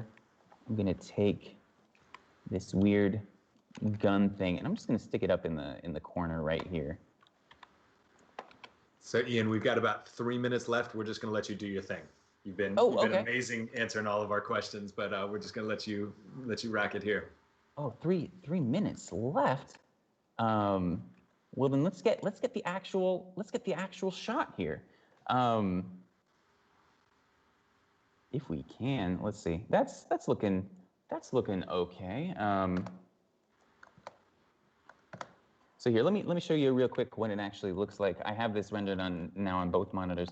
We've got this little kind of foreground area where I'm just trying to keep the blacks really black to kind of like match this. You can see that black level is like very dark, and this one's kind of, I think honestly the magenta is throwing us a bit. If I ooh. Yeah, I'm trying to match this digital magenta to the one in real life, and it helps a tad. But we still have, I don't know, not the best black levels. But that's the thing to work on. Honestly, if I were to go through and not have white everywhere else, we'd be getting a lot better contrast here. But let's see, do I have a memory card in here? No, I don't. All right, Sean, this is gonna be the moment. You're talking to your grandmother. I'm talking to my grandmother. She's a good talker. Okay, and how close? The USB-C cable or the USB 3 cable that I'm using is 2 feet long, so I can only go 2 feet from my computer and still stream it. Because normally I'd get really up close to Sean and kind of just have this in the background. But yeah, let's see here. We'll try to get it a little bit handheld. And so he's on the phone. Oh, dragging on the ground. He's on the phone, and then action. Yes, and then when I say boom, the hyperbole explodes. All right. Dun, dun, dun. Sean, you've always been the best grandson. Kaboom! Whoa! Oh, you can see the edge of the viewport. That's embarrassing. We got a loading bar too. You got a loading bar? Oh no! Yes, it's this. I only did this technology for the first time last night. If the USB cable is bumped at all, it detaches the live feed from the camera. But yeah, so I think the big lessons for today that I found is black levels, very important. Definitely, if I got more like cheap black fabric or did it in a darker room or something, I think that would have helped stuff a lot. There's probably also higher contrast projection surfaces. I'm just projecting it on a textured wall, but if I had some sort of retroreflective screen, I think that would probably have made a difference. I'm surprised actually that this isn't reconnecting automatically. I mean, my biggest takeaway here is that in 30 minutes, you built a full CG environment and integrated it with a live action plate in real time. So The Mandalorian, there's no excuse. There's no excuse for anyone. This is incredible. Oh, that's good. Well, and that's what's so fun about seeing the way they were able to tweak. That was such an inspiration, seeing how they were able to tweak their lighting and stuff to match the real life set. Was like, whoa. Okay, so here, this is working a little better. Oh, wait. You know what I need to do? Oh, it's already in high contrast, very high contrast. Yeah, and then you can tweak the exposure and all that. Anyways, I guess that's probably as good as of places. We're in the sweet spot now where it's like, it's looking like something. And so then, I'm like, oh, just tweak this, just tweak this, just tweak this. And I can do that for hours. And honestly, Ian, we could watch you do this for hours. And so could the chat. But that we do have to jump on to our next bit. But man, this has been so absolutely fantastic. I can't believe how quickly you were able to pull this together. And folks out there at home, this is Ian Hubert has shown us a little bit about how you guys can take virtual production and use some of this amazing new technology that's making shows like The Mandalorian happen, and bring it into your home and do it. If you don't already, I'm sure I don't need to tell you this after watching this, but go follow Ian. He's putting out amazing things. Join his Patreon. Willy Wonka of our DIY space here. We are so honored to have you here with us, Ian. This is something that we've been wanting to do on this show for a very long time. And Sean, through the roof. Sean, man. Give it up in the chat for Sean, please. They are giving it up. They're giving it up for you, Sean. Ian, thank you immensely for spending this time with us. It has been a real pleasure to treat for all of us. We're looking forward to seeing more of you, and hopefully we can get back and do this again soon. Hey, good luck. Good luck with the rest of your show. Thank you very, very much. This was a blast. Oh, please in the chat, give it up for Ian, and we'll see you soon, bud. All right, see ya. Yeah, that blew my mind. Literally blew my mind. We added a little bit of time because that was so amazing, but we got to catch up here. So we're going to go really quick. Esther Wu will be on in just a second. Watch this quick video and we'll be back with her. Bam!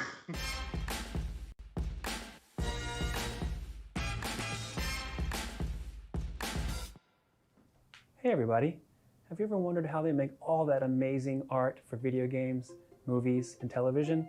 Today, we're going to explore the world of 3D art. Let's get started. We have our existing scene here that we've already painted. These guys are hot, they've had a hard day, and they need some shade. So the one thing missing from this scene is a building to cast some shadow on these guys. So let's go over to our 3D program, and we're going to get a kit from kitbasch 3D. All these wonderful buildings. This kit in particular is called the Warzone kit. Look at all this fabulous detail. Look at this. Someone went in and modeled all this stuff right here so you don't have to at home. You just got to buy the kit and then get out and start playing. And I think this guy right here is probably my favorite. Look at all that detail. So I'm going to get this building and bring that into my other scene. There we go. We're going to call it friend.obj, because who doesn't need a friend? I know I do. I'm going to place the building just like I want it. What we're going to do next is we're going to take this building into another application and light it and texture it. And that's where the real fun happens. Get ready.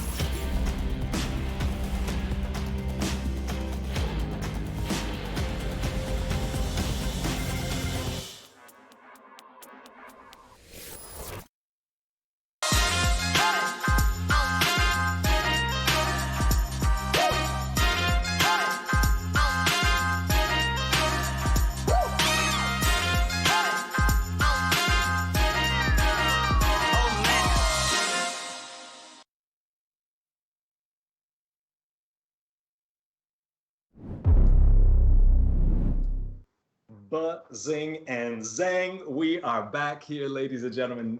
We just saw Ian Hubert rock out one of the most mind-blowing demos I've seen in a very long time.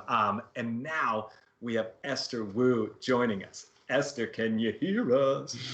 Hey, what's up, y'all? Hey, What's up, Esther? We met Esther at Lightbox last year. That's right. And immediately connected and started to find out more and more about her artwork. And she has such an interesting journey, and I really want to chat about that.